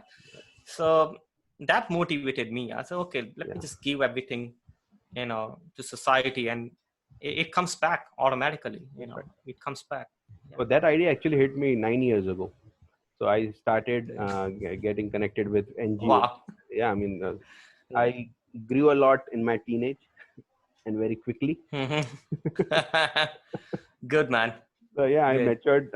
So I was connected. I was an internal auditor on a credit cooperative society, which was giving microloans without any interest to people who required. Right. And I was also a committee member on an education trust, just because I wanted to help people. I wanted to bring a different perspective to the community. So I was doing that because I thought that in the end, what are you going to leave in this world? You are going to leave your name, and whatever you have done will be connected to that name. If you have murdered, then that murder will be connected with your name. And if you have done something good, that is going to be something that people are going to remember. So yeah, I mean, Correct. I think we are going to leave this world baffled by coronavirus right now, because I feel like I am in a movie and I don't feel any reality going around. I mean, what do you feel? How are you holding up on this coronavirus? I think if you just come back to the basics, Mm-hmm. like I love reading philosophy and evolution science. All right. So when I'm free, I don't watch TV. I don't think I have watched TV for last 2 years. Right. Right. I don't. I have watched, but only for few times, very few times, and for intentions only. But I don't watch TV, and when I watch Netflix, I generally watch wildlife documentaries, Right. and that gives you the fact that you are going to survive only if you're fit. All right. Right? If you don't kill others, you get killed, and it's a cycle. Right. You got to be so strong to survive. Whatever the virus is having, I'm not saying Corona is good or bad or worse or dangerous or light or mild, whatever. I'm saying you can be killed by flu also. You can be killed by the bite of the mouse, right? You have no control over anything. Right. You got to be so strong to defend yourself. You got to be so powerful. You got to be having very strong immune power, and that's what you're gonna. That's what gonna what will help you, to survive in this pandemic. The I think psychological this is part it. of this pandemic has been something that has brought out a lot of anxiety in people. But there are people who might have anxiety in them, but they never felt it because the life was very comfortable for them. But while you are holding up in one corner of your house for a long time, for example, I was in Dubai when this whole thing Mm, started. So in March, I was in Dubai and I had to rush back to India because of the immigration laws that were changed by Indian government. So I came back on 17th of March and I had to stay in quarantine for 14 days, self quarantine really? for 14. Yeah. So that Wow. 14 days were the hardest thing that I have ever done. Trust me, because first My four God. days went fine, but there was a sense of inevitability that I'm going to get coronavirus and I don't know what to do. And that thing Mm, bugged me out for next 10 days pretty bad, really bad. And yeah, yeah, yeah. being a person who is very very hyperactive, you cannot sit in one place. That's biggest Anna. problem that I have. I cannot sit in my chair even in the office. I cannot sit for more than 30 minutes in one place. I have to move around. I have to do something or the other. And to tell that person to sit in one room for 14 days disconnected from everyone, although my parents and my No, wife, everyone is right outside the room, but I can still I was still isolated in a lot of manner. Right, I was talking to really, them over the video call, even though they were just outside the room, even though they are in the really house. Right, I mean, so that actually horrible. gave me a lot of oh yeah, it's really horrible, and anxiety is the biggest factor. So after 14 days, I finished 14 days. I had to tell myself, okay, if coronavirus is going to happen to me, it's going to happen to me. I Yeah, cannot stop exactly, that. I cannot stop that. exactly. I have to move Yeah, on with my life and have a much more positive outlook on it. So I did yeah, that. I take my precautions, and that's all I can do. If I die, I die. I can't do anything. The scientists don't know yeah, anything about this virus. What are you going to do? exactly. I mean, you're gonna die. I don't know. That can come from any way. And you can die with accident. Yeah, Your everybody your can car die. get crashed and everything. I've seen many deaths. They were accidental. Like they There were was no pretty mistake. fine at one moment, and after an hour they were gone. And I thought, God, no, life has no guarantee, man. That's right. And this so horrible. And I agree, 14 days quarantine, man. Oh. It's like a jail. And then to give you a kick in that, government actually extended 14 days to 21 days. But because Oh of my my good God. behavior, I got out at 14 days then. Yes, you saved yourself. Good man. Yeah, but I think I observe people very well, very closely. And during this lockdown time, I go out for shopping every Mhm. day for half an hour or Right, something. But that's a secondary reason for going out. The primary reason is to go out and watch people. right. And if you choose, you can also watch people around. People are clueless. You're looking clueless. If you see as an observer, if you're looking at the things from a window, they are walking in the middle of the road. Mm-hmm.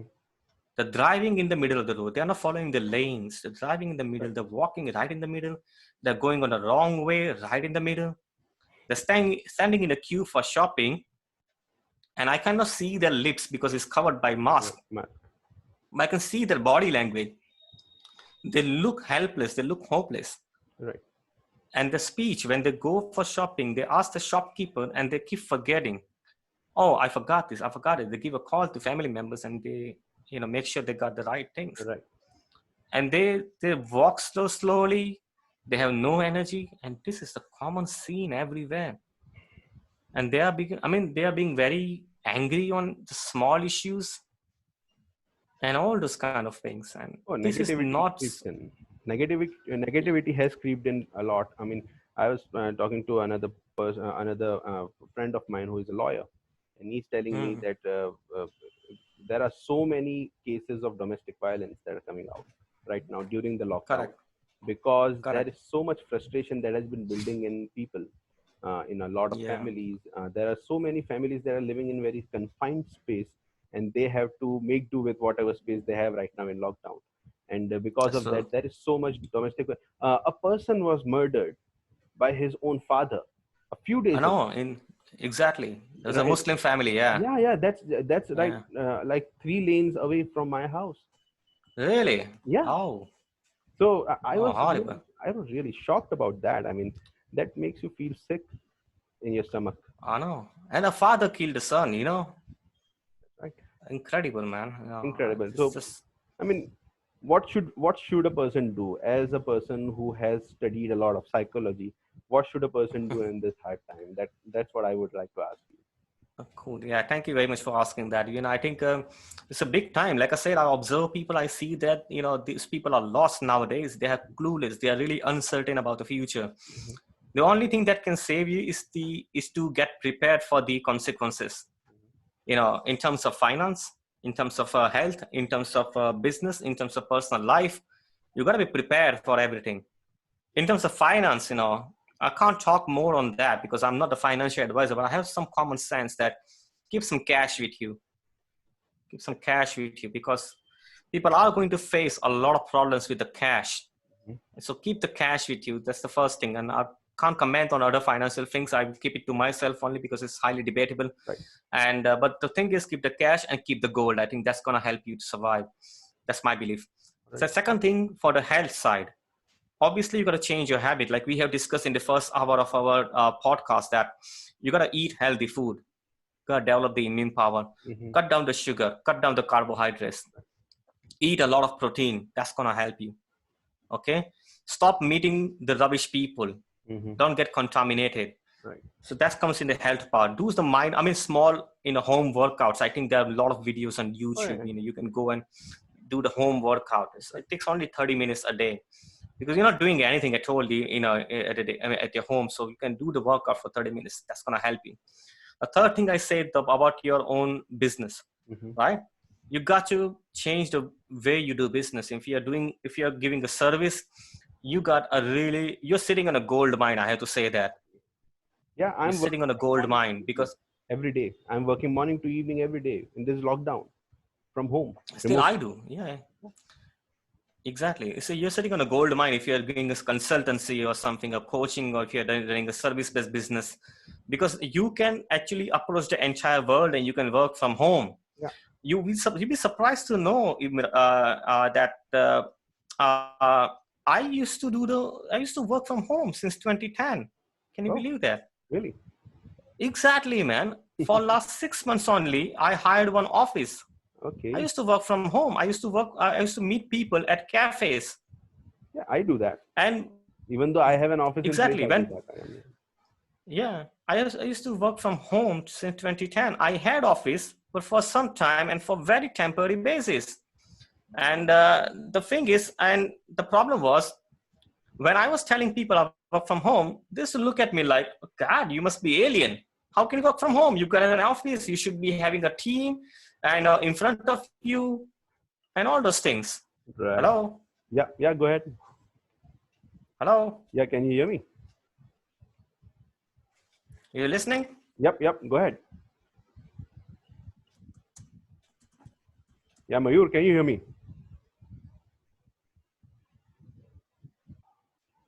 Yeah. So yeah, I was telling you that I never had an office, in a permanent office and permanent team sitting in front of me all the time. It never happened. Hmm. And people used to make fun of me. They say, if you don't have a business, if you don't have a team of 50 people, you are not a businessman. I said, come on, give me a space. And I used to conduct online meetings in a working. I mean, I have clients from all over the world, and since 2014 and 2015, and people were saying, that's not possible. Come on, you don't have an office, you don't have a team of 50 people.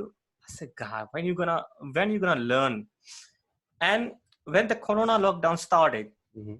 and then people came up with the webinar and online meeting and all those things and saying, oh, we are going online. Right. God, I've been doing for last 5 years or so. All right. And people sometimes invited me for a webinar Mm-hmm. and they say, do you know what is webinar? I said, I've been doing it for You are looking years, at man. it. So the thing is, And they say, for how long? I said, 5 years. I said, how did you do it? I said, I've been doing it. And I got the team of remote workers. And now the people are listening to the concept of remote workers. Mhm. You got to change. I mean, in terms of business, after the lockdown, you got to change the way you do business. Forget about having the personal office. I find it very distracting. I don't want people to work in front of, like I said, I hire only self-motivated people. I don't have to supervise them all the time. I give them the work and they figure out. If they don't understand, they come to me and explain. Boom, that's it. Mhm. My meetings are not horrible like any other meeting. Most of the corporate meetings are useless. It's really painful. You know that. Yep. And the thing is, my meetings are very small, to the point, 10 minutes, 15 minutes, boom, off, because I don't want to waste anyone's time. Right. Things are changing. In business, you got to change yourself. I mean, if you are in the service business, based business, consultant or coach or a trainer or teacher, you are sitting on a gold mine. Absolutely. Adopt the new technology, my friend. Right. Technology is found to save our time. You know what? Why the smartphones were invented? Yep. Smart work is called, Assist it you and saves time, right? Yeah. It makes you efficient. It saves your time and energy. So that's why smartphones were invented. But what people have done, they're using smartphones to waste time. That's right. It's not a smartphone anymore now, It's over. right? So it's stupid. It's a stupid phone now. It wastes your time. Smartphone was invented to save your time. The technology is actually invented to save your time. YouTube was invented to communicate your message to people. But what people are doing, they're making funny videos and useless videos, I can say. The technology has always been the blessing to us, but people are not using it. This Zoom application I've been using since 2015. Right. Yeah, I have been using it for a long time as well. Yeah. Exactly. And it is there. It was there. People were not using it. And this is the problem. You need to change radically in business. You got to change your practice, your business culture and everything. Like I talk about finance, that you have to save a lot of cash.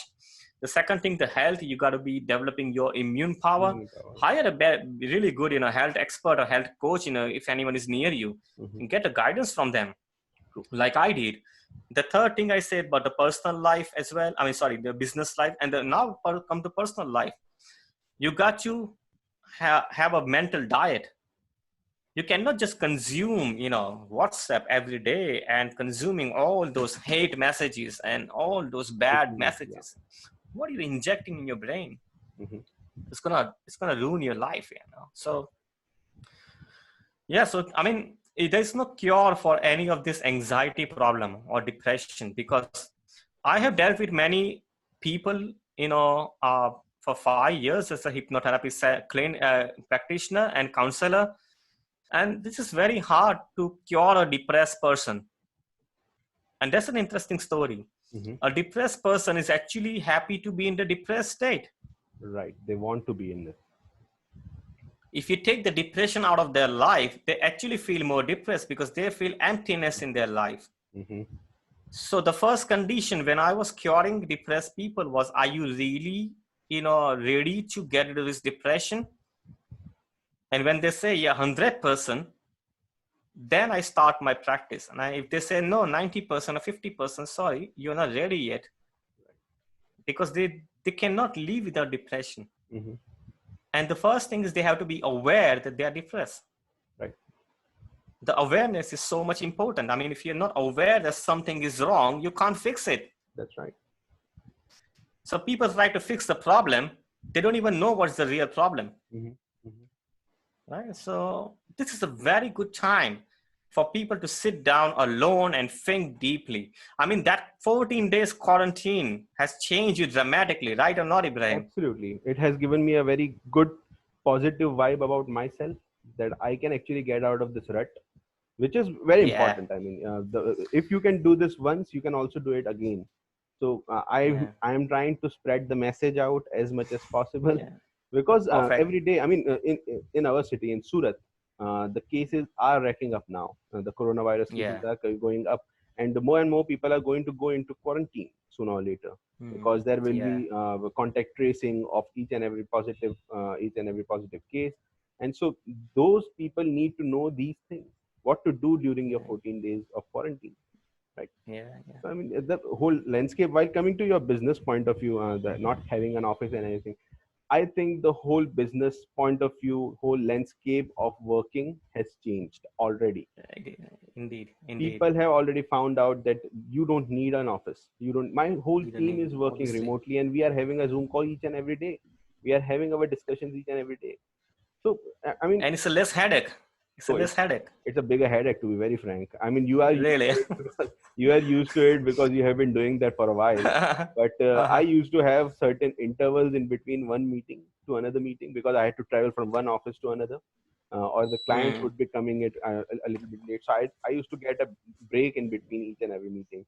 Right now, I'm sitting in front of the screen for like 12 or 14 hours each and every day, and it is taking its toll on me because I have a high blood pressure problem, hypertension Really. problem. Yeah, I have developed that for last 2.5 years, 3 years, and it come and goes. It is not permanent for me. But what I have felt is that more and more I have sit in front of the screen, it has actually come back for me. So I have been taking medication for a couple of days now because I'm feeling a little bit giddy. It might be the fasting that I'm going through because it's Ramzan, so it might be Hmm. that. But it is stressful. The screen is stressful. I don't know how you manage it, but because I am not so used to it, it might be happening right now to me. Uh, it is interesting. Many times I mean, it's quite contradictory to probably what I just shared, but Mhm. that's certainly that's true. No, If you it's don't the want to process grow, of. then don't grow. Let me stop you there. I'm just trying to get used to it right now. It's Yeah, not yeah. contradictory because it is the future now. It's just okay. Yeah, It's the exactly. future. Everyone, whether It you is the like it or future. not, whether you like it or not, you Yeah, have to do it. I don't have exactly. any You have other to. way to do it. I mean, right? So it's not at all contradictory in that sense. But yeah, No, it's no, no. In my point of view, let's say you got to develop your strength, gradually. right. Let's say when I started gym, Hmm. I used to lift 5 kilo to Right. begin with, Right. and there was a person next to me. He was lifting 35 kilo, and I thought, God, man, I want you to do the same. Do you think I'm gonna, lift No, 35 kilo? No, you won't. you have to build So the 5 kilo, resistance. Yeah. absolutely 5 kilo for a week, then 10 kilo, then Yeah. 15, Over sorry, time. 12, 15, 17, 20, and all those kind of things. The same way in the business, Hmm. what people are doing, they think I want to grow exponentially, but that's not possible overnight. Right. You develop your strength gradually, Hmm. gradually. So if someone asks me to make a video, and it's quite easy peasy cheese of cake for me, but if you ask me to make a video 8 to 10 years ago, it was a big deal for me. But I developed my strength. I started making more and more videos. I started writing and all this. I mean, now it's become the part of my nature. It's Hmm. a second nature, I can say that. Hmm. I mean, it created a new identity, Right. right? If I need to go to webinar, I don't feel like I'm going to a Rocket science. spaceship Yeah. or something. It's quite normal. Boom, I know it. Okay, I figured out because I have done a lot of mistakes. When people are figuring out how to do it, I mean, it was so difficult. The interface and the system, the network was so poor back then, Right. and so I figured out all the problems. Hmm. So I solved many problems. So I get used to it. So the thing is, you are going to face challenges, but again, I can relate to the health science. I don't know why I'm talking about health science all the time, because I don't know, it made a huge impact in me. Right. But when you start lifting weight after a long time, when you start doing exercise after a long time, your body feels enormous pain. Right.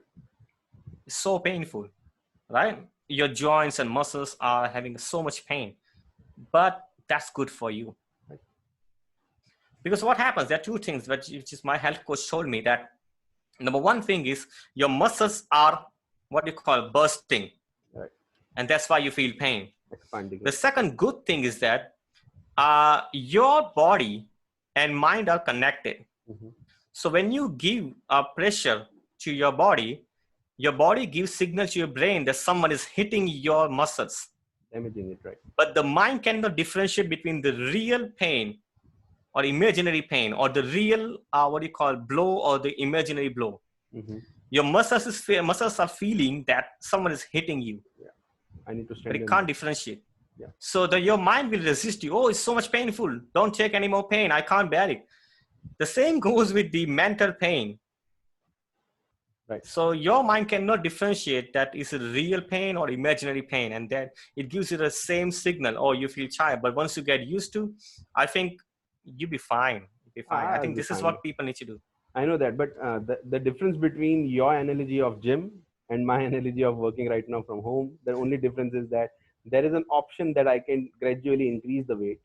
Here, the option, Hmm. I don't have the option that I can gradually increase the number of meetings because already the clients are there and they require Yeah. me, right? So yeah, I mean, but over time, I think we are going to be fine. Over time, I will get used to it, and people will get used to Yeah. it as well. And Yeah. Yeah. They will.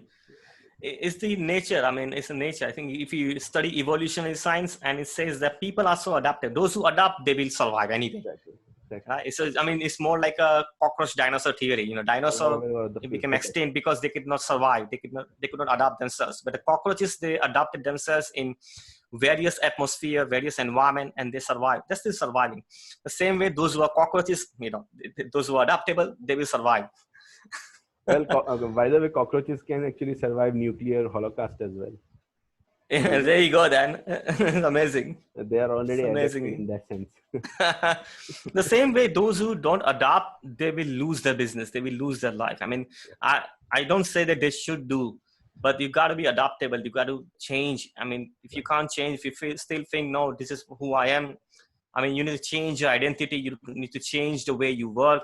right, I think the best thing is to change your identity. You got to change the way you look at yourself. If I'm talking to Ibrahim Susiwala, uh, and if he stays the same, he will perform the same, he will get the result exactly the same. But if I'm talking to Ibrahim Susiwala, who is in the better version, he will take a better decision, better outcome, and better life right, eventually. right. Yeah. So yeah, It's a this is it. mechanism. A person should first and foremost instill the idea of evolution in his mind so that the evolution can take place automatically. You cannot force Yeah. evolution. You cannot force Yeah. Yeah. evolution Yeah. at any point of People time. will survive. Hmm? I'm not saying people will not survive. People will survive because it's a survival. Yeah, If you people don't want to die, that's right. people will do anything to survive. The If you think survival. people businesses are going to collapse, I partly agree, partly disagree. It's because people are going to do whatever it takes to survive, That's right. right? But if they take a violent way, it is going to be very dangerous for the society. That's right. If they do something productive in terms of business or profession or a job or employment or service, whatever, it's going to be really good. They are going to survive. They do whatever what it takes to survive. Right. If someone's taking a violent way, that's going to be really bad. Right. But that's the different possibility. But people are going to find a way out. It will take some time, but Oh, it yeah, people like you and me are going to be very handy coming in the yeah, coming next 15 16 months. Basically we were absolutely. having a conversation on this, that what exactly I do, and I was telling you that right now I'm working on international business consulting, and I told you that a lot of investors are going out of India right now and they are investing abroad.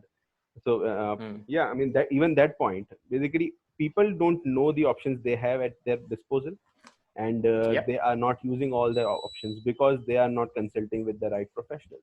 So right now absolutely. people are coming to me and they're telling me this is the problem that I am having, this is the finance that I'm not getting, this is the compliances that we have to go through which are not available here in India. So I'm giving them an option that you can go to this country or that country and you can set up your whole shop over there and you can move forward. So Certainly. I really hope that people will understand the value of the professionals in any field. It's not just like in your or my field, in any field, and I hope that they take the full use of each and every professional. Exactly. We need to spread the ideology of capitalism to people. Right, You right. know, we have to make people, you know, self-reliable, Hmm. self-reliant, and yeah, exactly. So this is what I mean. You're doing a great job. I mean, this is. I mean, you're showing a different door to people. You can say you can go out of this door. You don't have to go through the door where the fire is. Yeah, You got a safe fire exit for them. that's true. So I think this is really good. Every time I Now, get into interestingly, adversity, I'm sorry to mm, interrupt you. Every time I get into adversity, the first thing that I tell myself is that there is always an option. There is always there's, a way out. So there's if you can always, believe that, then you are going to exhaust all the options that you have, yeah, right? Even the options that are not in front of you. So that's the yeah, idea that I have, and that's the idea I actually try to show to my clients. there is always an option. There is always something that you can work out, even in the worst of the places, worst of the situation. Yeah. Everything is figure outable. I totally Yes, agree with that. figure it out. Yeah, exactly. I think this is a great thing at, there is always an option. There's always a solution available. You just need to approach the people. I mean, the interesting thing is people don't really ask. They That's don't true. ask that, I need your help. Can you Mhm. help me? I mean, many of my students, and they need my help, but they hesitate. And then they give me a call. They say, oh, Mayur, I was thinking to give you a call for last 2 months. So why didn't you give me a call before 2 months? I Right. said, well, I was hesitant. Right. I said, why? And they thought, oh, maybe Mayur, you're busy. I said, you're telling me lie. I'm never busy, man.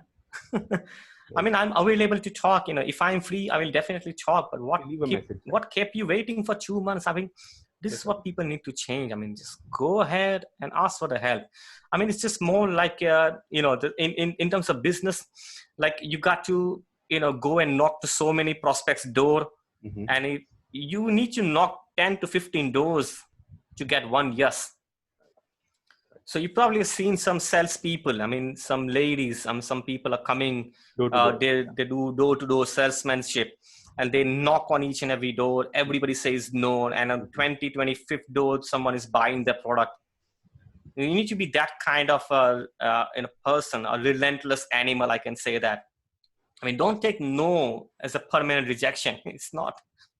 Well, just to add to that, be relentless, but be much more calculated. Because, of course, I have seen a lot of success stories, but there are at least thrice number of unsuccessful stories. Because people are hardworking in sales, but people don't calculate the risk, calculate the repercussions that are going to be faced by them in the future. For example, a lot of people who fail for 49 times out of 50, they're not going to go to the 50th door, because they are already so demoralized, they are going to leave it. So rather than that, make a calculated decision, make a much more informed decision, which door you are going to knock, what is the product that you are selling. I mean, there are so many dynamics to look at it. I mean, let's not go into that, but yeah, I mean, that's the idea, that's the crux. This is what I say to people: always track your result. Right. The numbers, Review numbers. it. Review it. I mean, you are really good at numbers. I have to say that, but I'm not that good. But the basic numbers don't lie. Mm-hmm. Right. So when my clients ask me, oh, how many people we need to approach to get our product sold, I say, keep banging the doors. So one of the coolest thing which I teach people, I help them to make a system. Mm-hmm. You need to do this many things every day, and those things don't actually take more than 3 hours a day. Right. But those things are going to give you high return on investment. Right? If you focus on those important things, you will actually get more things done. You'll get more revenue rather than focusing on so many different things. But your numbers don't lie. The number has to be there. Absolutely. If you haven't done, let's say, a call with the prospects, if you haven't done this many minimum calls, you're not going to sell anything. You're not going to get any return. That's right. So you got to measure those numbers every single day. Mm-hmm. And it doesn't require a lot of work. I mean, sometimes people get tired, and I mean, this is where you need to learn biology or evolutionary science. We humans, we were not actually engineered or programmed to work for more than 4 to 5 hours a day. Right. So when we were living in caves, we used to hunt for 4 hours. Absolutely. And then we are sitting and enjoying for 16 hours a day. That's right. But instead, what people are doing is against the nature. Nature hasn't made us to work for 14, 15 hours a day. When you're fighting against the nature, you will get beaten up. Right. The productivity goes Because down. because the energy is limited. People manage your time, but all you need to do, you need to manage your energy. Because let's say if you're not working on your business, you're working on something else, like you're working on social media. Mm-hmm. You're working on Instagram, you're working on LinkedIn, on WhatsApp. You are still draining your energy. Absolutely. That's true. you're reading something, you're interpreting, and then you're replying, you understanding, and oh my God, that's hell. It's a madness. Right. So this is it. I mean, you need to work for few hours a day, but focus religiously on those things. And we need to live like a caveman again, I think 4 or 5 hours a day. Finland Yeah, is actually doing that. I think Finland as a country has cut short all the work and everything up down to 6 hours. absolutely. You don't have to work more than six Absolutely. hours, and their And happiness is index this has gone up.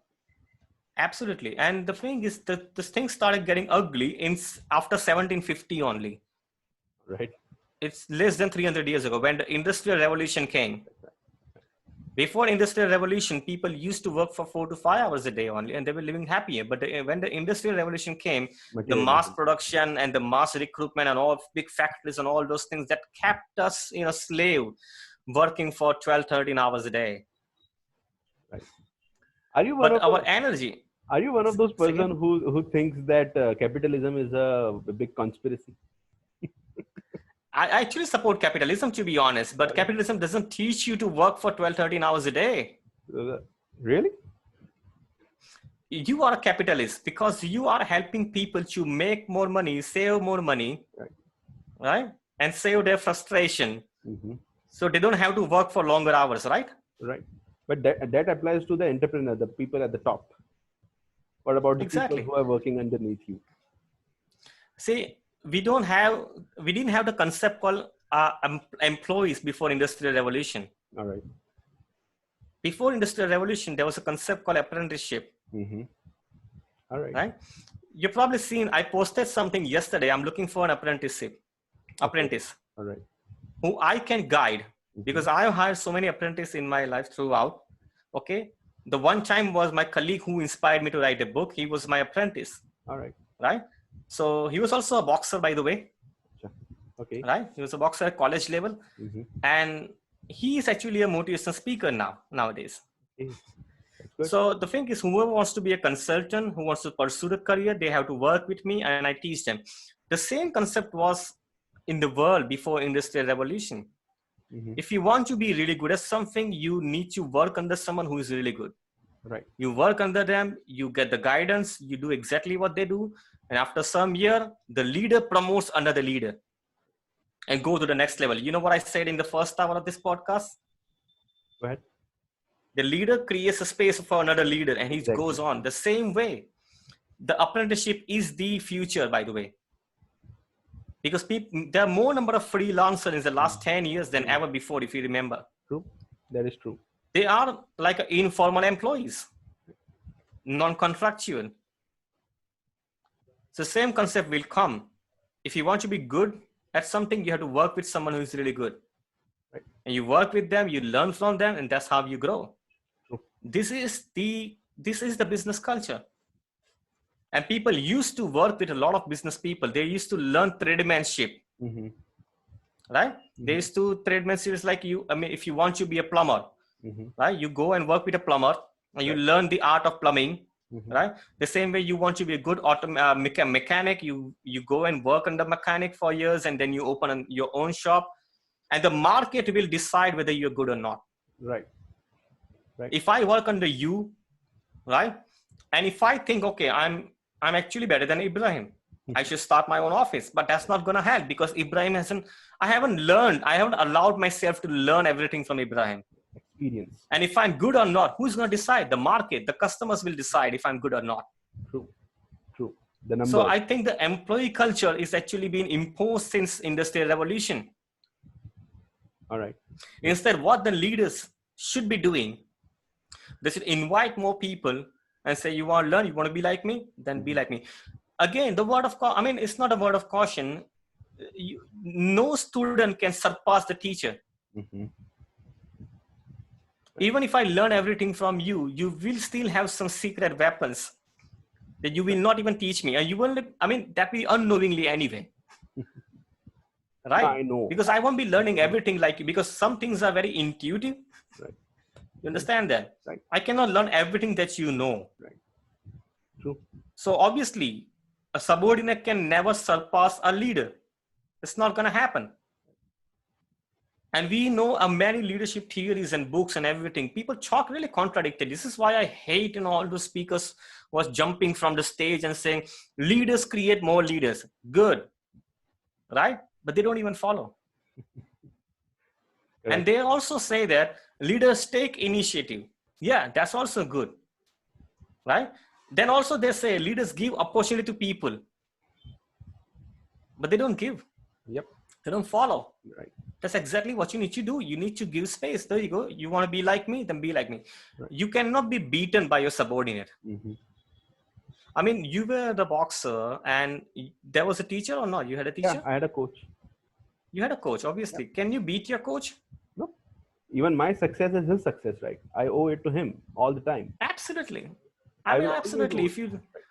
yeah, I don't follow TV, but I accidentally watched the Ramayana and Mahabharata coming on TV, and those ancient style guru system, the people used to learn under one guru and get all the education, but they can never surpass the guru. It's Right. not possible.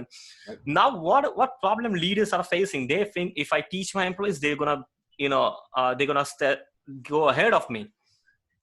If they go ahead of you, that means there's something terribly wrong with you. Right. How come they go ahead with you? I mean, that means you are not growing as fast as your subordinates. Right. It You comes got down to to the grow faster. ideology. It comes down to ideology that you are following. I mean, if you are a very Yeah. materialistic person, then of course your subordinates earning more than you is going to make you insecure. But if you True. are much more of a moral person, you will take the higher moral ground that if my subordinate is successful, much more successful than me, it basically makes me much more successful because it will give me a reputation. For example, in the last podcast, I had Shivangi Upadhyay. She used to work under me. Then she went on to other companies and she has made a great professional path for herself in her career. But she always credits me with a lot of success that she has They accomplished, always do. and that makes me feel good. That makes me feel good. So next time whoever comes and asks her that I'm looking to start a job at Envison under Ibrahim Susiwala, and if that person goes and asks Shivangi, she's going to give a good review for me. She's going to Absolutely. give a thumbs up, and that person is going to come to me with much more confidence, and they are going to be much more productive as well because of that.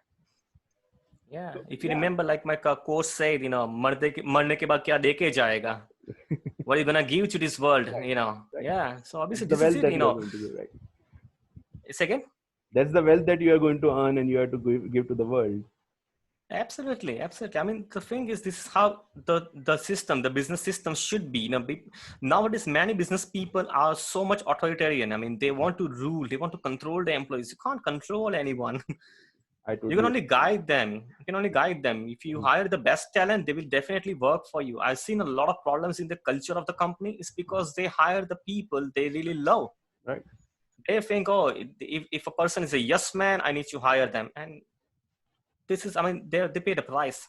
Mhm. They pay the price. I mean, you got to find the bread. I mean, the Google's owner wrote a book. I don't remember the name of the book. It was really great book. He said how Google hired the best of the best talent and how they try. I mean, how they made enormous progress. All right. So you need to find some. I mean, the problem of hiring the best people who are better than you is like again is about killing your ego. Mm-hmm. I mean, people have so much of ego to hire the people who are smarter than them. Right. That's why they don't hire. But don't you think that that's the one thing that you are looking for? Someone smart. What Anyone. I'm looking for exactly, I'm not, I don't, I'm not looking for someone who is having the same kind of attributes as me. I'm looking for someone who has a spark, Right. with a spark of doing something better than me in a very specific area. I will hire those people, and going to, they're going to shine anyway. Sure. If Absolutely. I give them the resource, if I give them the space to grow, they're definitely going to do the same thing. That's Yeah, true. That's true. yeah, Listen, sir, I need to yeah. wrap this up. I think we have done a long podcast today, and it has been very uh, interesting. It has been a Interesting, lovely same time. here. Actually, the time flown by, and I just Yeah. I had a look, and I mean, we have done more than 2 hours today, so that's great. Perfect. I really hope that we do this again, face to face in the You're studio, welcome. right, with the right kind of Welcome. equipment. Because sometimes even this format that we are using over Zoom call that actually puts down a lot of listeners. I don't want to do that. Yeah. But it has been a very clear and very insightful podcast. So yeah, I mean, it's going to work. I'm pretty sure it will help a lot of people. Sir, do you have an Instagram page, sir? Can you just tell the listeners where they can follow you? Yeah, you just type in my name, Mayur Bardolia. It's All right. Mayur Mayur.